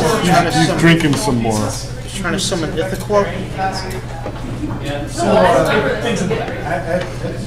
I tried to warn him. For goodness I did. Lily and Lily's sister says, is there anything else you'd like us to What was he doing up? Why did he go up? know. I'm sorry for causing you trouble. What did you say? I don't rightly know. I know that they're gonna call the big one soon. I don't know when. Maybe it shan't be so blame cold up there then. Maybe worser. Have a good night. You're looking up the mountain. The mountain is covered in snow. Was it like that before? Yeah. That's unseasonable. It's unseasonably cold. It's It should not be that much snow this the middle early of in the. July. No, it's in the autumn. It's in the autumn. Okay. Heard there was a fight here. Indeed there was. Yes, so we made sure they all survived. So I'll say that just you seem to be like a good man. I know you wouldn't want your friends to do anything horrible to Mr. Hodges. Maybe you could come with us to make sure that he's all right. No, I can't do that. You should go off the mountain. You should go before they come. Do your friends tell you anything That one kind of choked me, but it wasn't. It was about what they're trying to do? Besides, They're gonna call the big one. You got to leave before they come. They don't like strangers. what? How come they're not going? How come they didn't take you like Mr. Hodges? I don't rightly know. You gotta get going. He goes over to grab the shotgun. Oh, okay. I think is it down to does he look like he's about ready to shoot? I would think so. He's going to grab it. Can I like restrain him? from here, thanks. Roll fighting. I mean,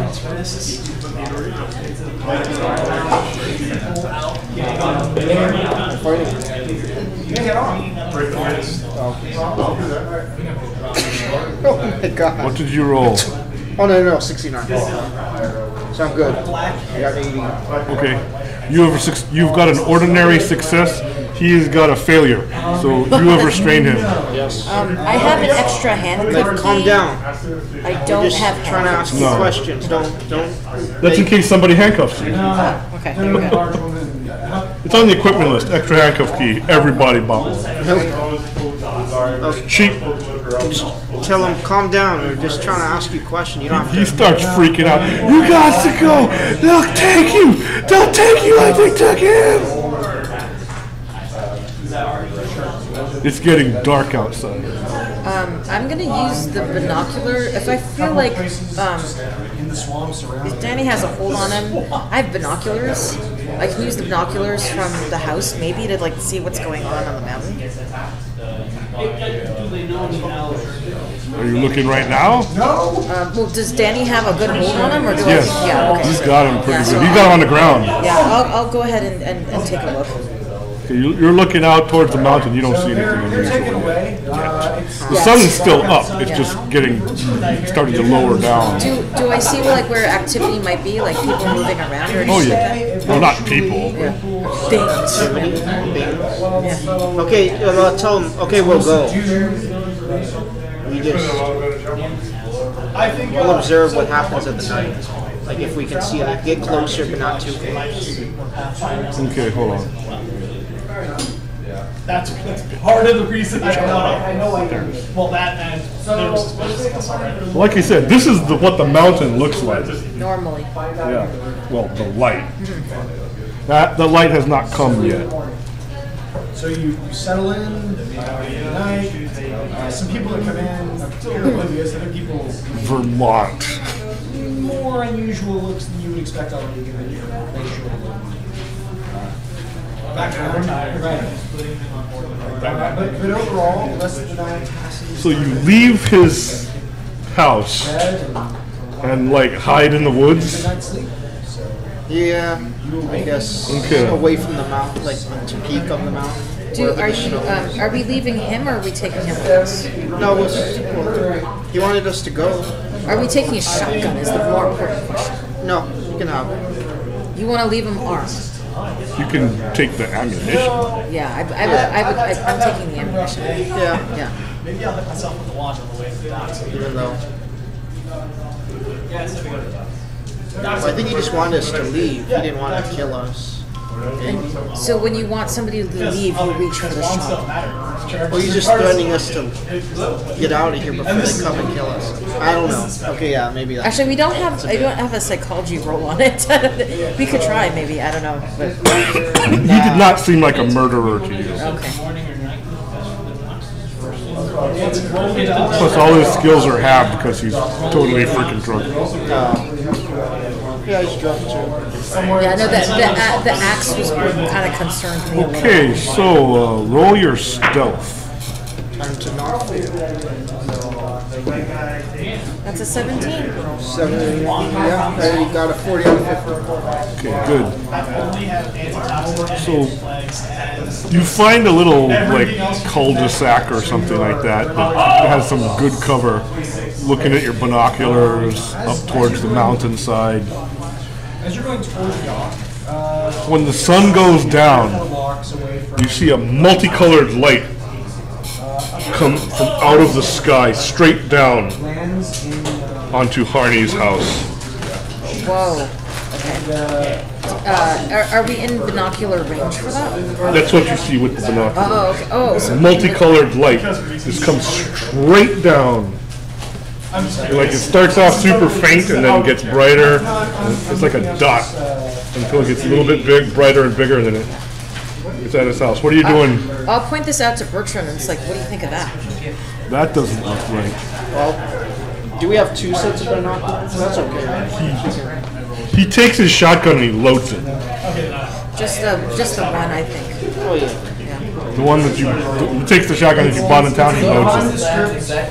I think with the ammunition that we stole from him. No, he's got a 12 gauge. Harney's got a 20 gauge. It's not as good as the 12 gauge. Yeah, well, I'll get my Tommy gun out. Okay, It's just ready. you get your Tommy gun out. It's already got the drum attached because it takes like fucking forever to put a drum onto a Tommy gun. Did you know that? Reloading a drum takes fucking forever. But how There's many- a special tool that you have to use to get it on. But there's like 50 bajillion rounds in it, so it's 50. There's 50 rounds in Tommy gun. His normal paladin 10. You can shoot for 5 rounds of fully auto, or less if you just like 3-round bursts.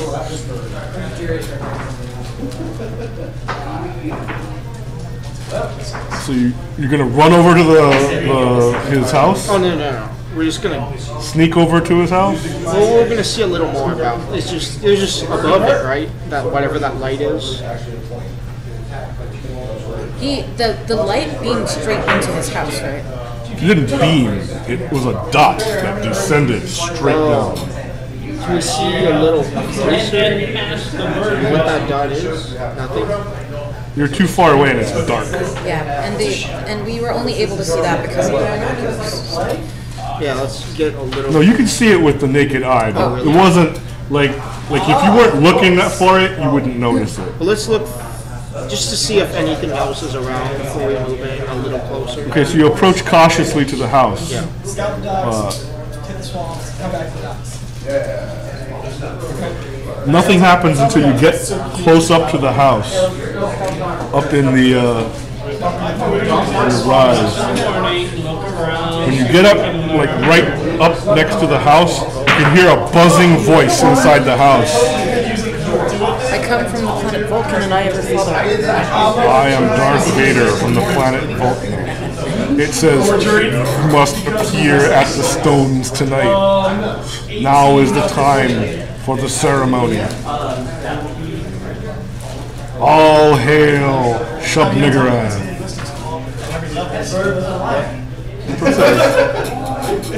I think it sounded like Chef Niggurath. Is someone screwing with us? Get your hammers. We're gonna tear Chef Niggurath? You can see Harney, he's talking, I'll do what you say. Hey, it's forgery. Yeah, look what's this. That's one time. What are you gonna do?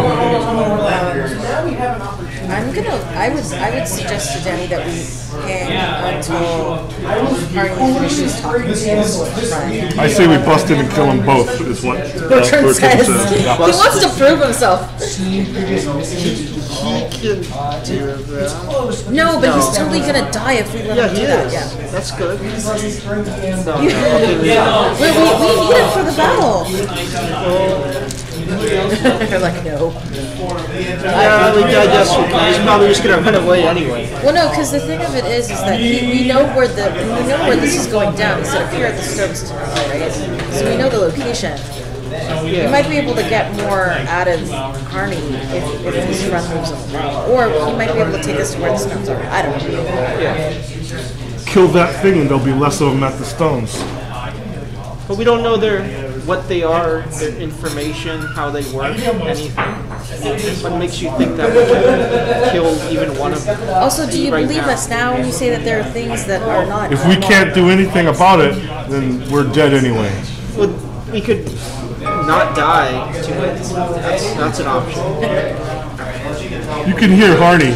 He's telling the thing all about you.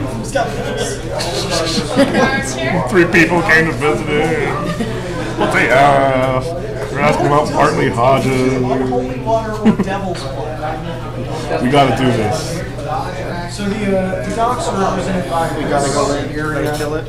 Okay, Before it gets away and tells the others about us. if we're going to kill it, then we need to kill it. No. Okay, sneak up on it. Sneak up on the house. Okay, sneak up on the house. Roll stealth. Let's do it. If only we had a sniper.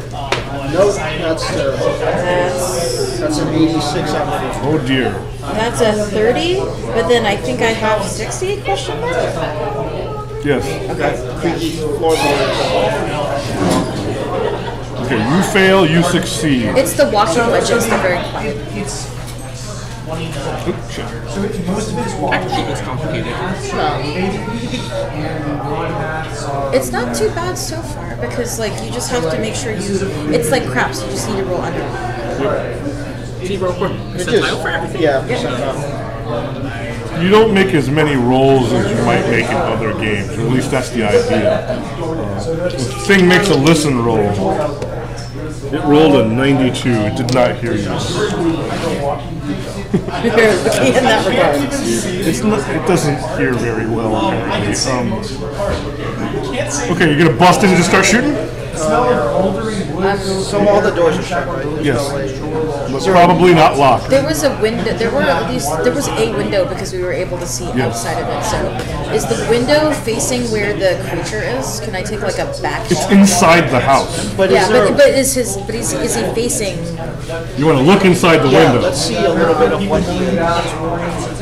And so we don't shoot harder. We don't want to do that either. We want him to at least tell us something. Right? So you're gonna go up to the window and peek inside? Yeah. I'm gonna have the pro-handed auto gun out. That's a good idea. It'll be clicked. Clicked. You have like a little lady pistol. Yes. That's what that is. Tell the other guy to make sure you're ready to shoot it if it sees us. Well, how can I shoot it if she's at the window? Wait, is there another window we could? No. Well, no. I'll crex my little finger, and I'll point to the other side of it. So you look inside the window. You see this creature. Its head is changing colors. Make a sanity roll. It's too much. The sanity. Where are you? What is it? It's got tentacles of plasma. 31. You succeed. You use 1 point of sanity and are stupefied for 1 round. It's a thing, and there's things, and there's more things, and like the other things with the things. Do you know what I mean? Like when you do thing. Like a thing that should not be. They're just things. Things. And I'll look to Bertrand and say it's things. He peeks inside the window. He succeeds, right? It comes out. Alien. He's a believer You gotta now. kill it. He's a believer now. Okay, I'll look through it. What is it? It's a thing. It's a thing. It's this creature. Dexterity roll. Oh. Isn't that as almost as big as a house? It is. It is actually kind of small. Yeah. What's your... It's size 35. You've got 12 hours. Which one is some? Sanity is equal to your. Is that just underneath your stats is sanity. It's that top. There's a circled number there. It's that top. You have lower sanity than normal starting because you're a criminal, and you have extra skill points from criminal. I got a 14 anyway. So you succeed, you lose 1 point of sanity, and you're stupefied for 1 round. So we're just gawking at it. Yeah. It's that thing. Oh, thanks. And it's 11 a day. It gets a listen roll while you're stupefied. It doesn't succeed because its listen is garbage. It rolled a 22. Fail. Okay, that's... Arnie is too drunk to hear anything. So is there another way in? The door, That's it? Just pretty the window much. and the door. They're next to each other? Just shoot it. Okay, fine. I'm gonna try to do it from the window. From if the monster is behind. Bertram's going to run around to the door and bust into the door Let's do it. after you do that. What's your dexterity? That is a good question. I just think it's a 60. What's your dexterity? So they say this. Okay, you get to decide who goes first. You go at the same I'm a time. crazy gangster. I'll go first. Okay. 48. The creature actually goes first, but it's just talking to Harney this round. Okay, you're shooting the shotgun. 48 out of 80. You're shooting the double barrel shotgun? Oh, no, the Tommy gun. You're shooting this Tommy gun. Yeah. Okay, you succeeded. How many bullets are you shooting? Full auto? I guess so. Okay, that's 10 bullets. Yes. Roll 1d10. No, it's an 8. It's a 10. Right? No, it's a 12. It's the same as the percentile dice. Oh, yeah. 2. Okay, roll damage and 2 bullets hit the creature. 2 bullets. I'm simplifying a little bit to shorten the combat. Oh, D10 plus 2. 10. 45 caliber. So 12. For both bullets. 12 and 6. Wait, which Migo is this? This is Migo number 2 in the statistics. Okay, how much damage did you do total? 12 and 6. Kill it. Yes. It falls in the ground and starts steaming and dissolving. Harney freaks out. He's like, oh my god! Kill us all! I'll say that's what happens when you're on acid. So you have to go down to the river.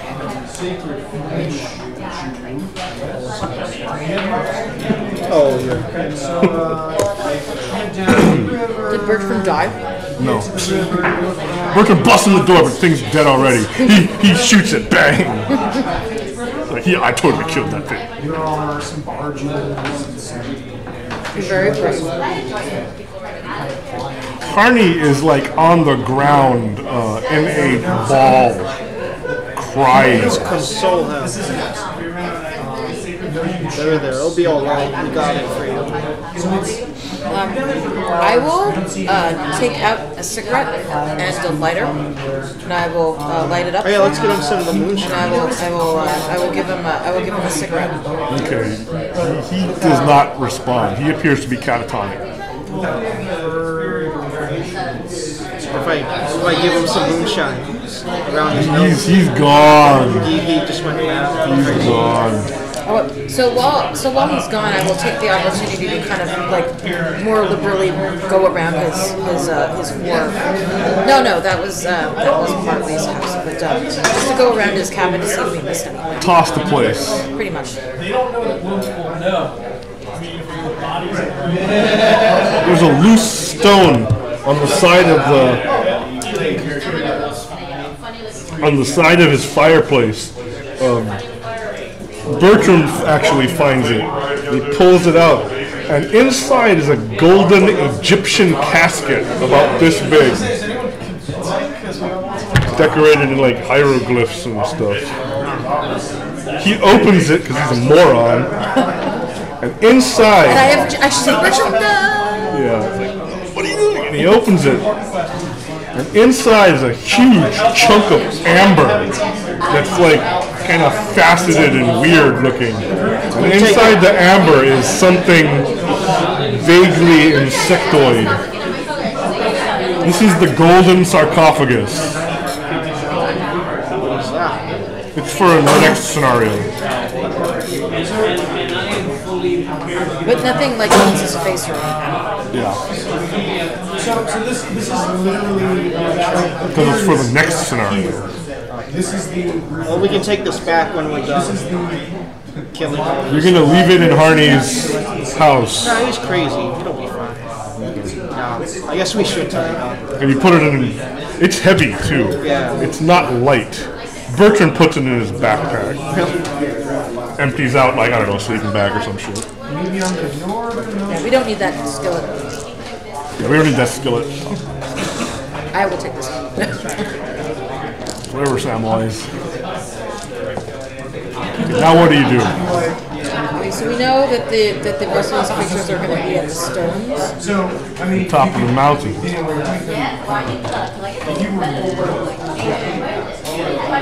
It's not a fire that's up there. It's these creatures' heads.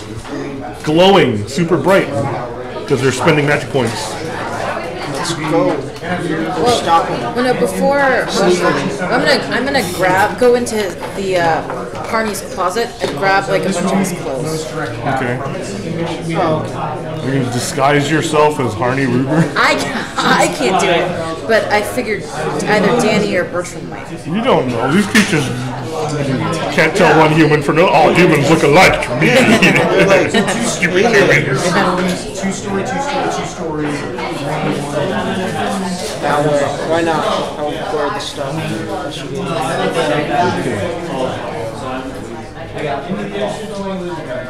So you and I are both gonna. Or are you gonna hide in the water? Okay, roll luck as you make your way to the summit of the mountain. I don't think that succeeds. Where is the Lux? 15, yay! You succeed. You get a die roll because of your failure. Very good. My bestest proposal. Not quite my best.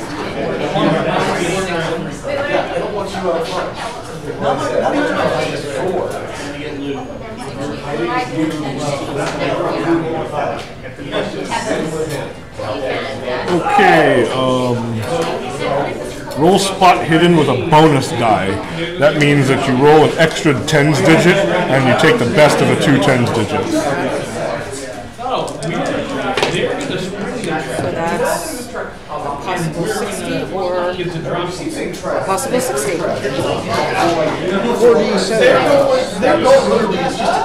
Succeed. And have people behind it.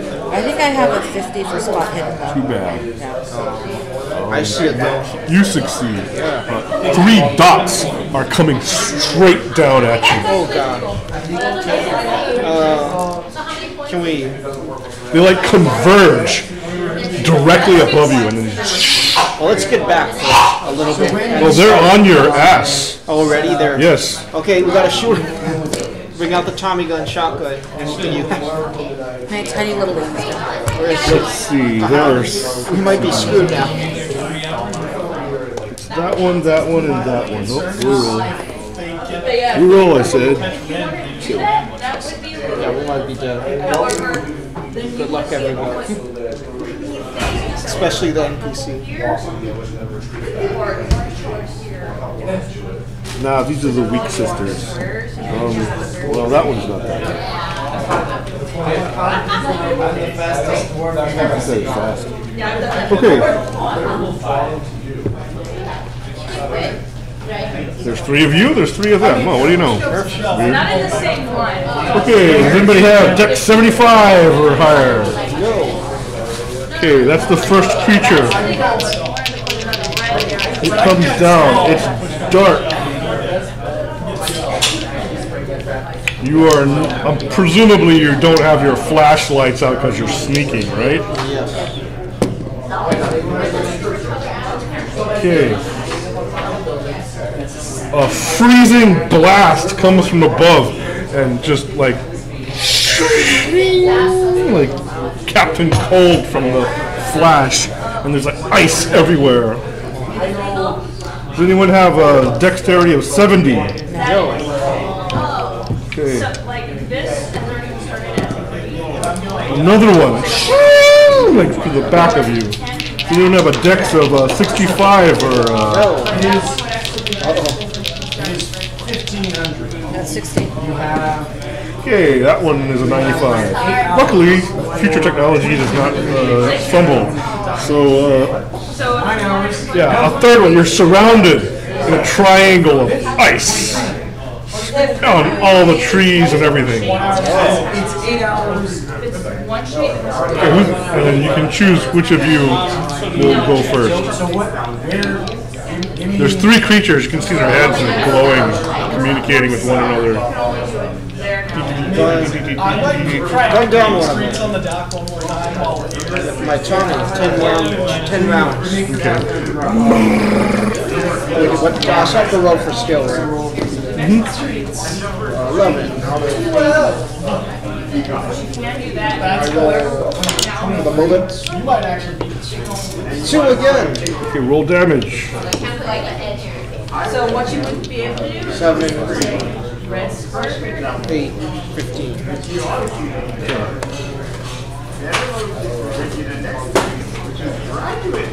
Okay. One of the creatures crashes to the ground and starts dissolving and steaming into its essential salts.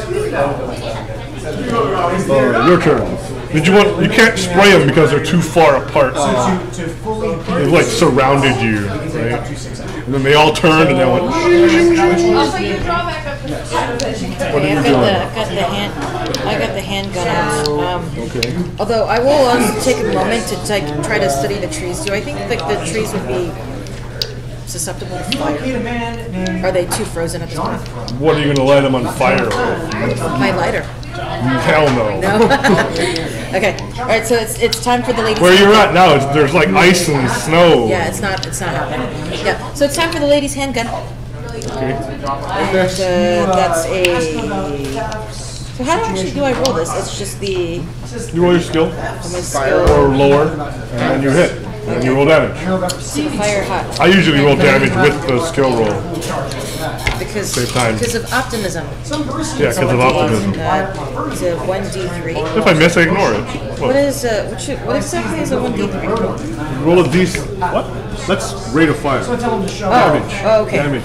Yes, it says 1d3. You can shoot up to 3 because you're semi-automatic. Okay. So That's my house rule.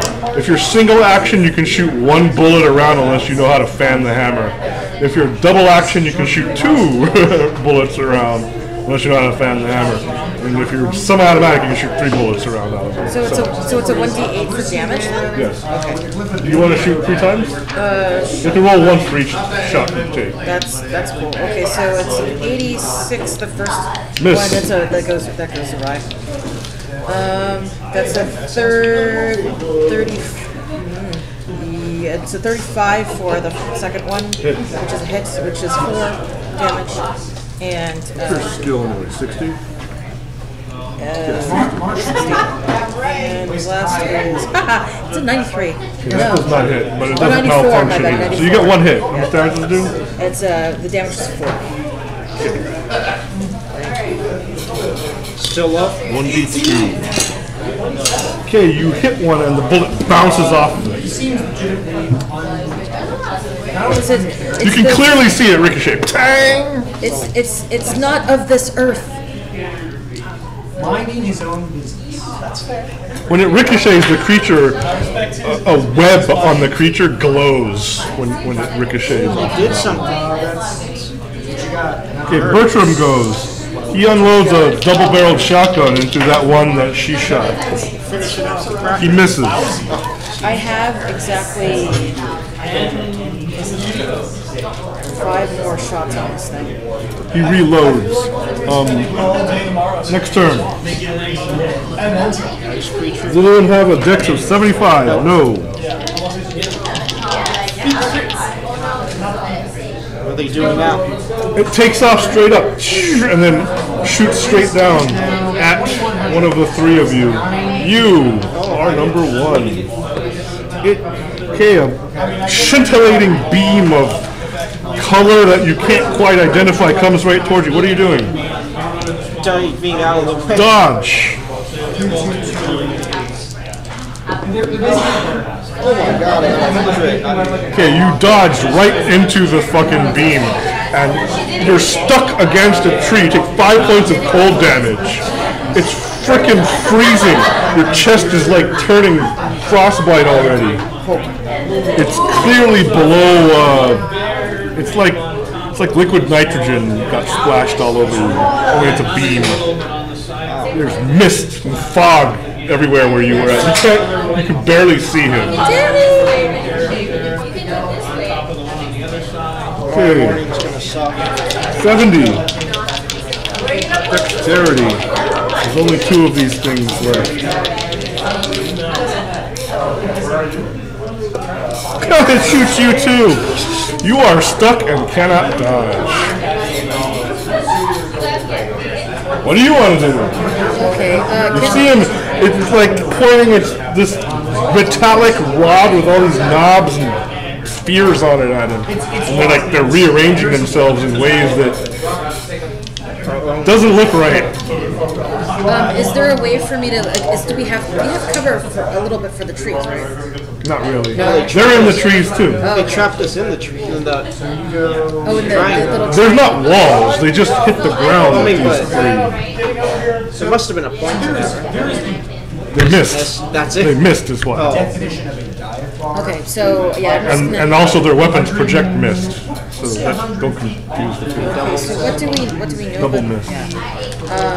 Bertram tries to shove him out of the way, but he fails. Doesn't get there in time. I'm gonna try to, and this is probably a bad idea. I'm gonna try to see if I can, can I try to lodge him out of the ice? You don't have time to do that. It shoots him. It hits him. You are frozen yet again. You can't dodge because you're stuck to a tree because you rolled 100. You take 3 points of cold damage. You are not feeling good at all now. I can't feel my kid. Okay, who's next? You 2 are next. So you're coming back at Am I stuck? You break free of the ice. It's not like a huge amount of ice. Oh, okay, it's not like a Mr. Freeze. No. He's not covered in ice. Can I still shoot them? You shoot one. Yeah, shoot them with The glowy one or the other one? Can I shoot them with fewer bullets? Which one are you? You can. The grip glowing one. You shoot the glowing one. You should shoot him with all the bullets. Okay, fine. All of them. Because you keep rolling a 2. You can shoot 3 bullets if you want. So I got a 48 where I did it. So I got 6 bullets. Okay, roll damage on all 6 bullets. Tell me if you get above 8. 5. Oh, there. We got 12. Remember, you're D10 plus 2. Yeah. 12. 12. 9. Okay. 10.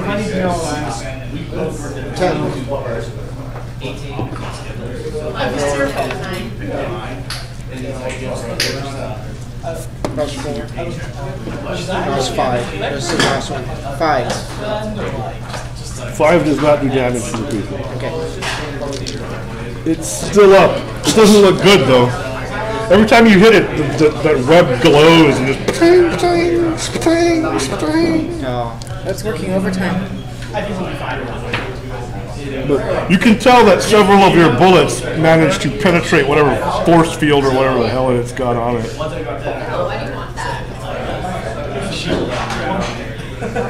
Okay, it is your turn. Okay, so of the two, now which is glowing? Only one of them has the glowing web. Okay, I will target the glowing one. Okay. 3 shots. 83, so no. 55, 4. And That bounces off. 67, no. Split part. You see. Oh no, 86. You're just shooting wildly into the sky. It's freaking me out. Bertram's not happy about almost getting killed by you. I now have 2 bullets left. Okay, Bertram shoots his shotgun, now reloaded. He shoots it at the other one. That's why something. He's hopefully he'll. He misses. He's terrible. Roll luck. Stand in front of me, bro. Stand. 12. That's very good. Roll luck.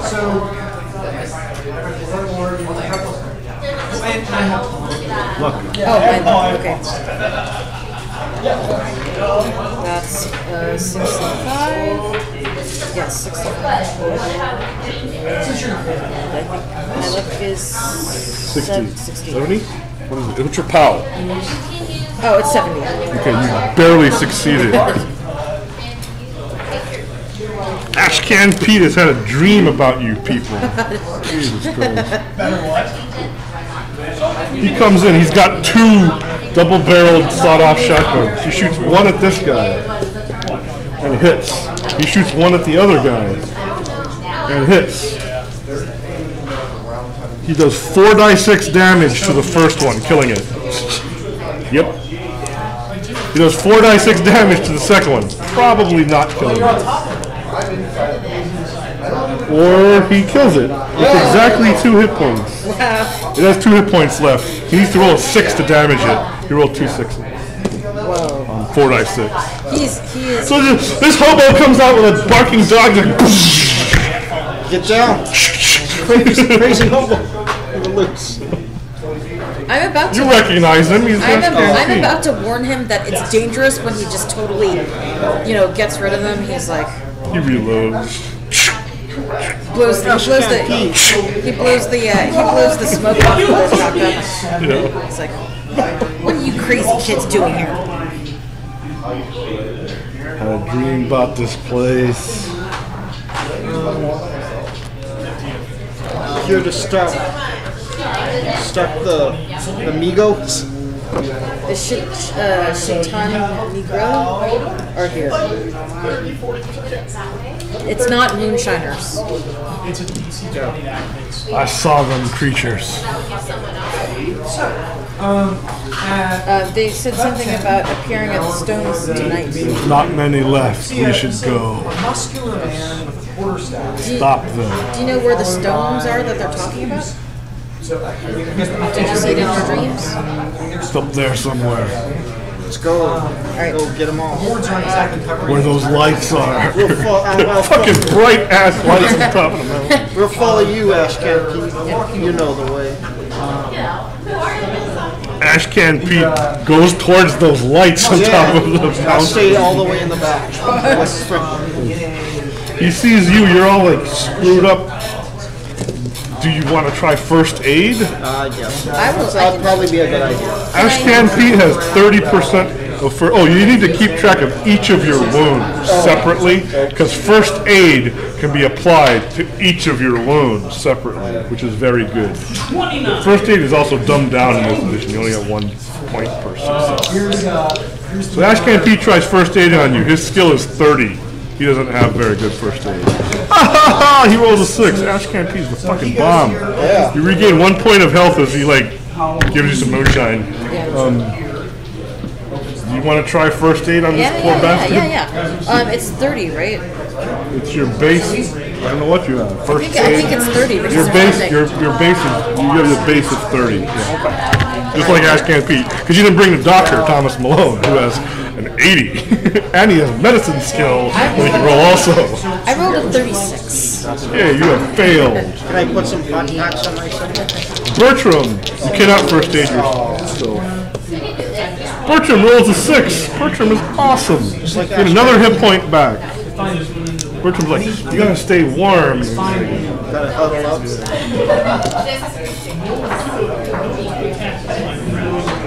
I'll at least offer you like the last of the breed. How many hit points do you have right now? He went into the middle. You can see yeah. Okay, so there are 4 of you and a dog. Oh yeah. You sneak up towards the standing stones. It's well lit by the glowing heads of the 3 remaining creatures.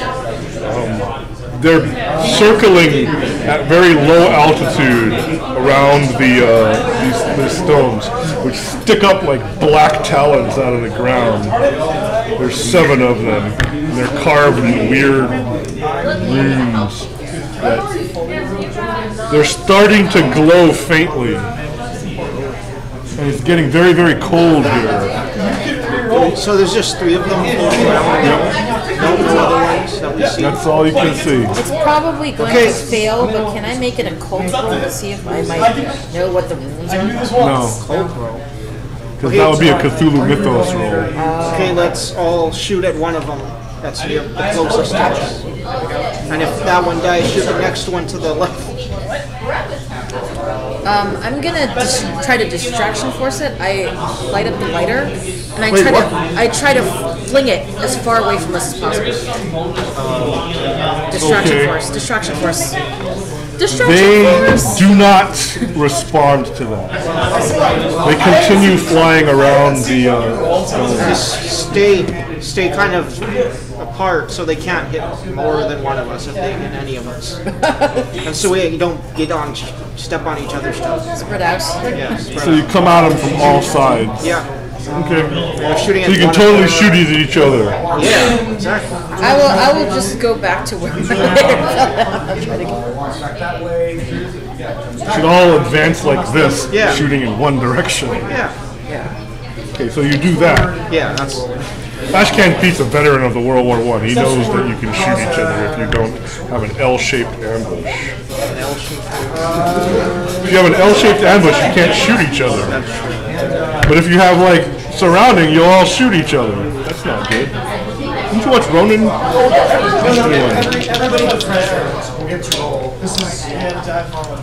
Okay, so combat is initiated. Does anybody have dexterity of 110? No. This one does. It goes. What does it do? What is it? 26. Okay, it continues to perform the ceremony. Does anyone have a dexterity of 90? This one does. What does it do? It attacks.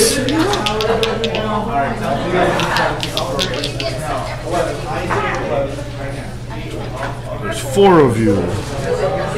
1, 2, Bertram, and Pete.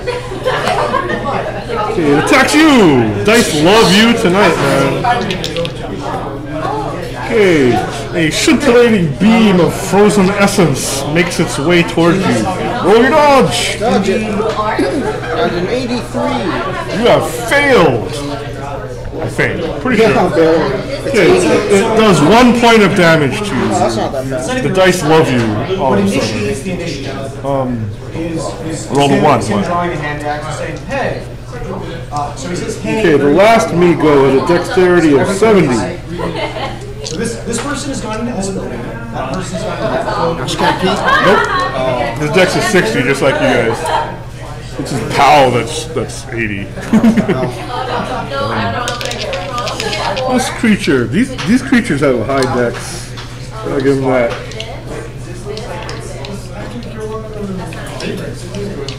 Okay. There are 4 of you. Oh wait, first what does it do? Yes, it continues to perform the ceremony. Let's shoot it. Tommy gun.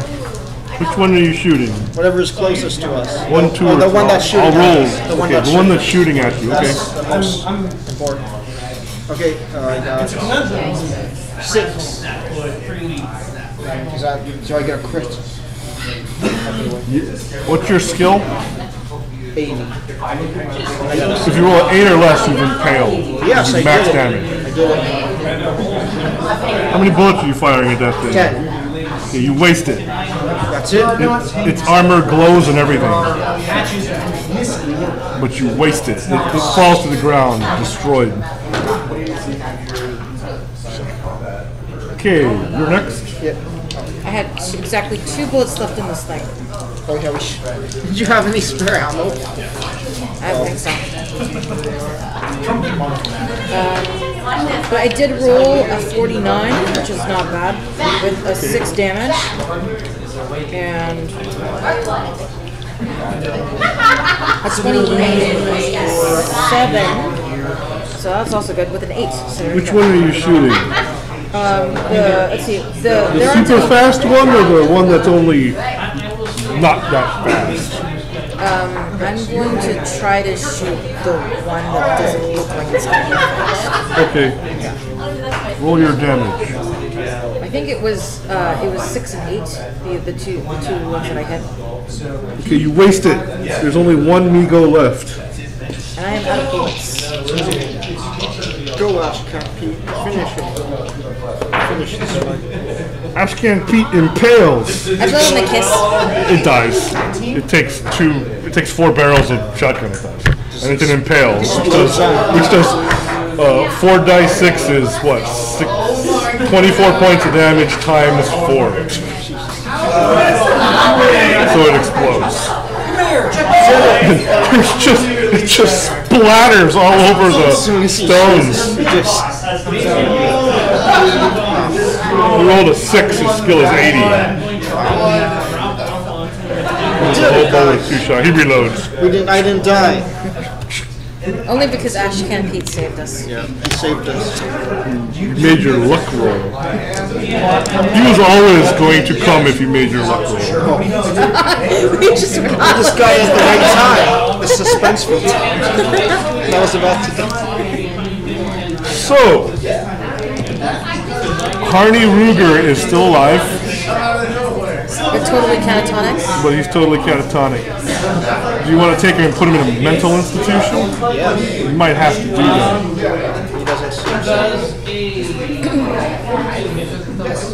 Each stone is 3 feet in diameter and coated with thick layers of fresh frost and rime.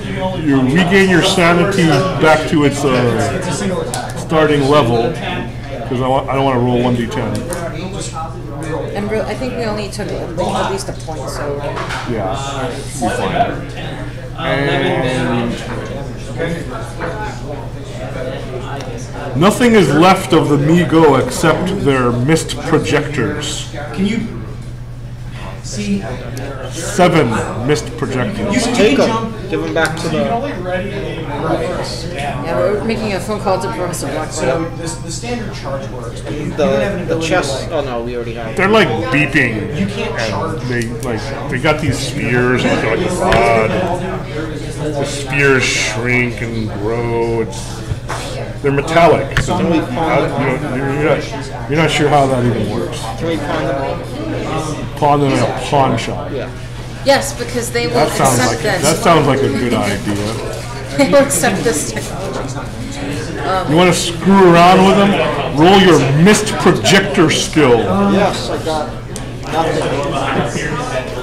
I guess it would be a science skill if you really felt lucky, right? I'm sure Miskatonic University gets frozen scientists all the time. The stones that these things are congregating at, I feel like we should probably do something with it. Maybe? Dynamite. Now we should probably get someone up here. Wouldn't they want to be interested? Wouldn't they be interested in this? Well, we could take pictures of it. yell and just We should definitely keep permanent information. Okay, so you take pictures of the stones and then blow them up with dynamite. Nah, I don't know about that. Well, there might be just more Migos that come and do the thing. We might want Exactly. To Well, no, wait. What was the legend? The legend said that the stones that they get from Earth are what draws them here. Yeah, those. They mine it. They mine it. Those are stones.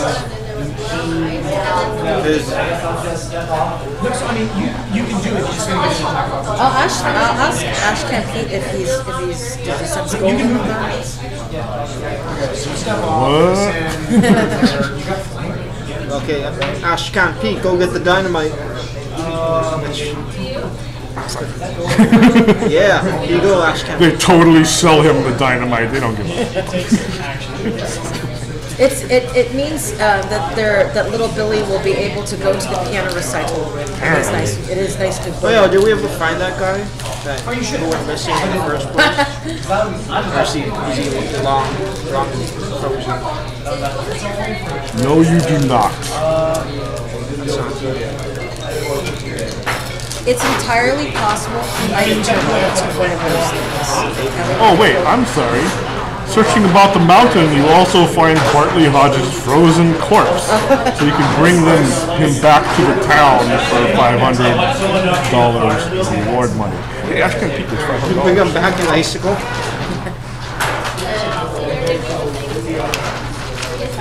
His estate, at least. Holy shit, he's fucking rich now. He's got $700. No, that's richer than me. That's richer than me. And it's 1920s. Yeah, he's fucking loaded now.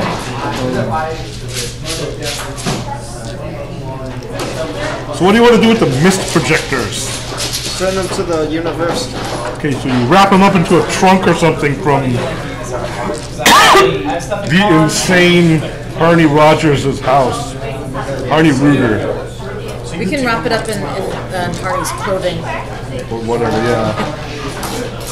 And that goes to the university. Bertrand will keep the golden sarcophagus and show it to his father to see if he might know something about it. Since He didn't do anything in that way. Well, he rolled many failed rolls and was there to, like, he could have taken a shot or two if he had they rolled to shoot him. I will look at him now and say, now do you believe? Yes, he is now a believer. He thinks his father or Bartley Hodges might know something about this golden sarcophagus. And clearly it had something to do with whatever the hell Arnie Ruger was up to back in the day. Arnie Ruger is in no condition to tell you anything about that. He went bonkers.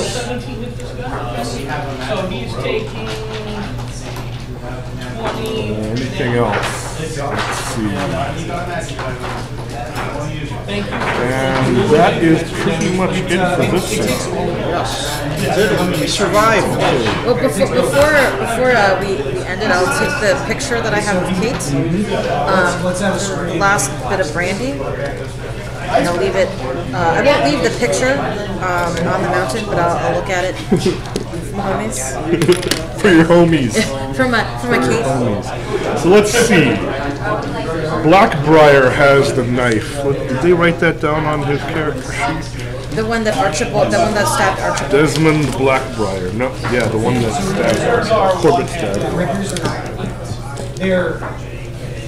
He's got the Liber.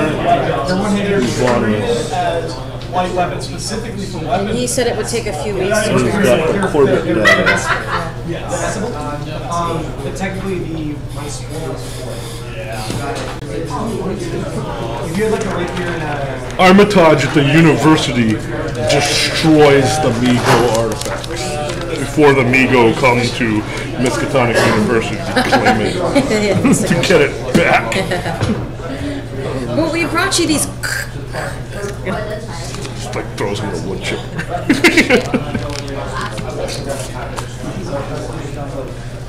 really big, heavy machine that looks like a wood chipper.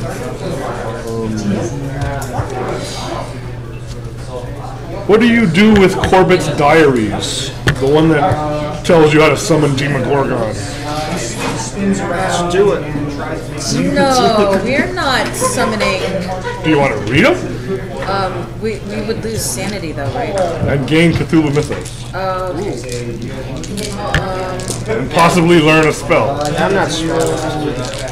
I'm not smart. I'm just a simple gangster. That's all social. I will try to do this. I don't need power. I got my Tommy gun.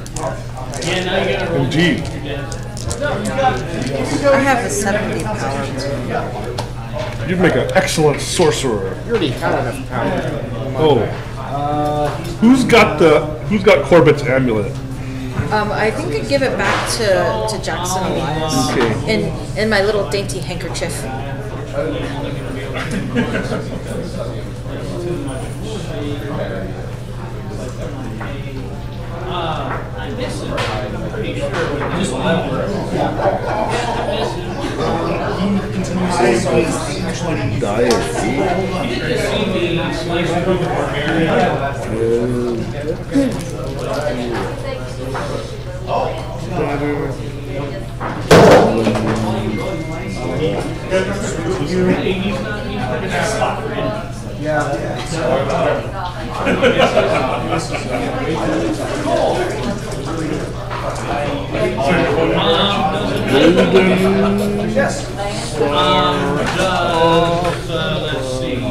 Let's see. Is with Rupert Merriweather. No, and I have to use my Fury of Blows. Okay. Mantis style. You get $500 from the Brattleboro Tatler as reward money. I'm assuming Congress like donates it to a local charity. Whatever. It'll be fun. Yeah, right. You know, I'm the Native American man that we saw. There you go. Oh yeah. Hook up the And I'll actually say it'll keep you honest. honest. Already honest. He's so freaking honest. Yeah, he told us about the stuff. And then Ashcan Pete blows up the stones. Top of the The mountain. day, Ashcan Pete. Whatever they were doing up there, it's over now.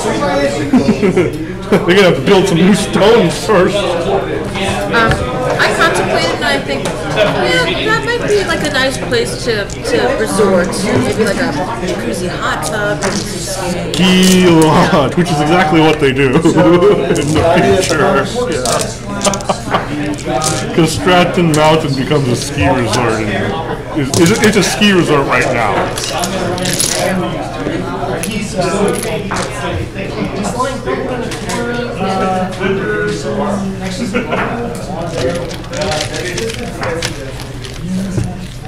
Thank you for playing Call of Cthulhu. I had a great time. Oh no, thank you for. Next week I will be running Call of Cthulhu again. I'll be running Edge of Darkness, the scenario with Rupert Merriweather. With the surprise. Yep. I'm normally so I do basically like just dance to jazz music like Constance would. So I do dance.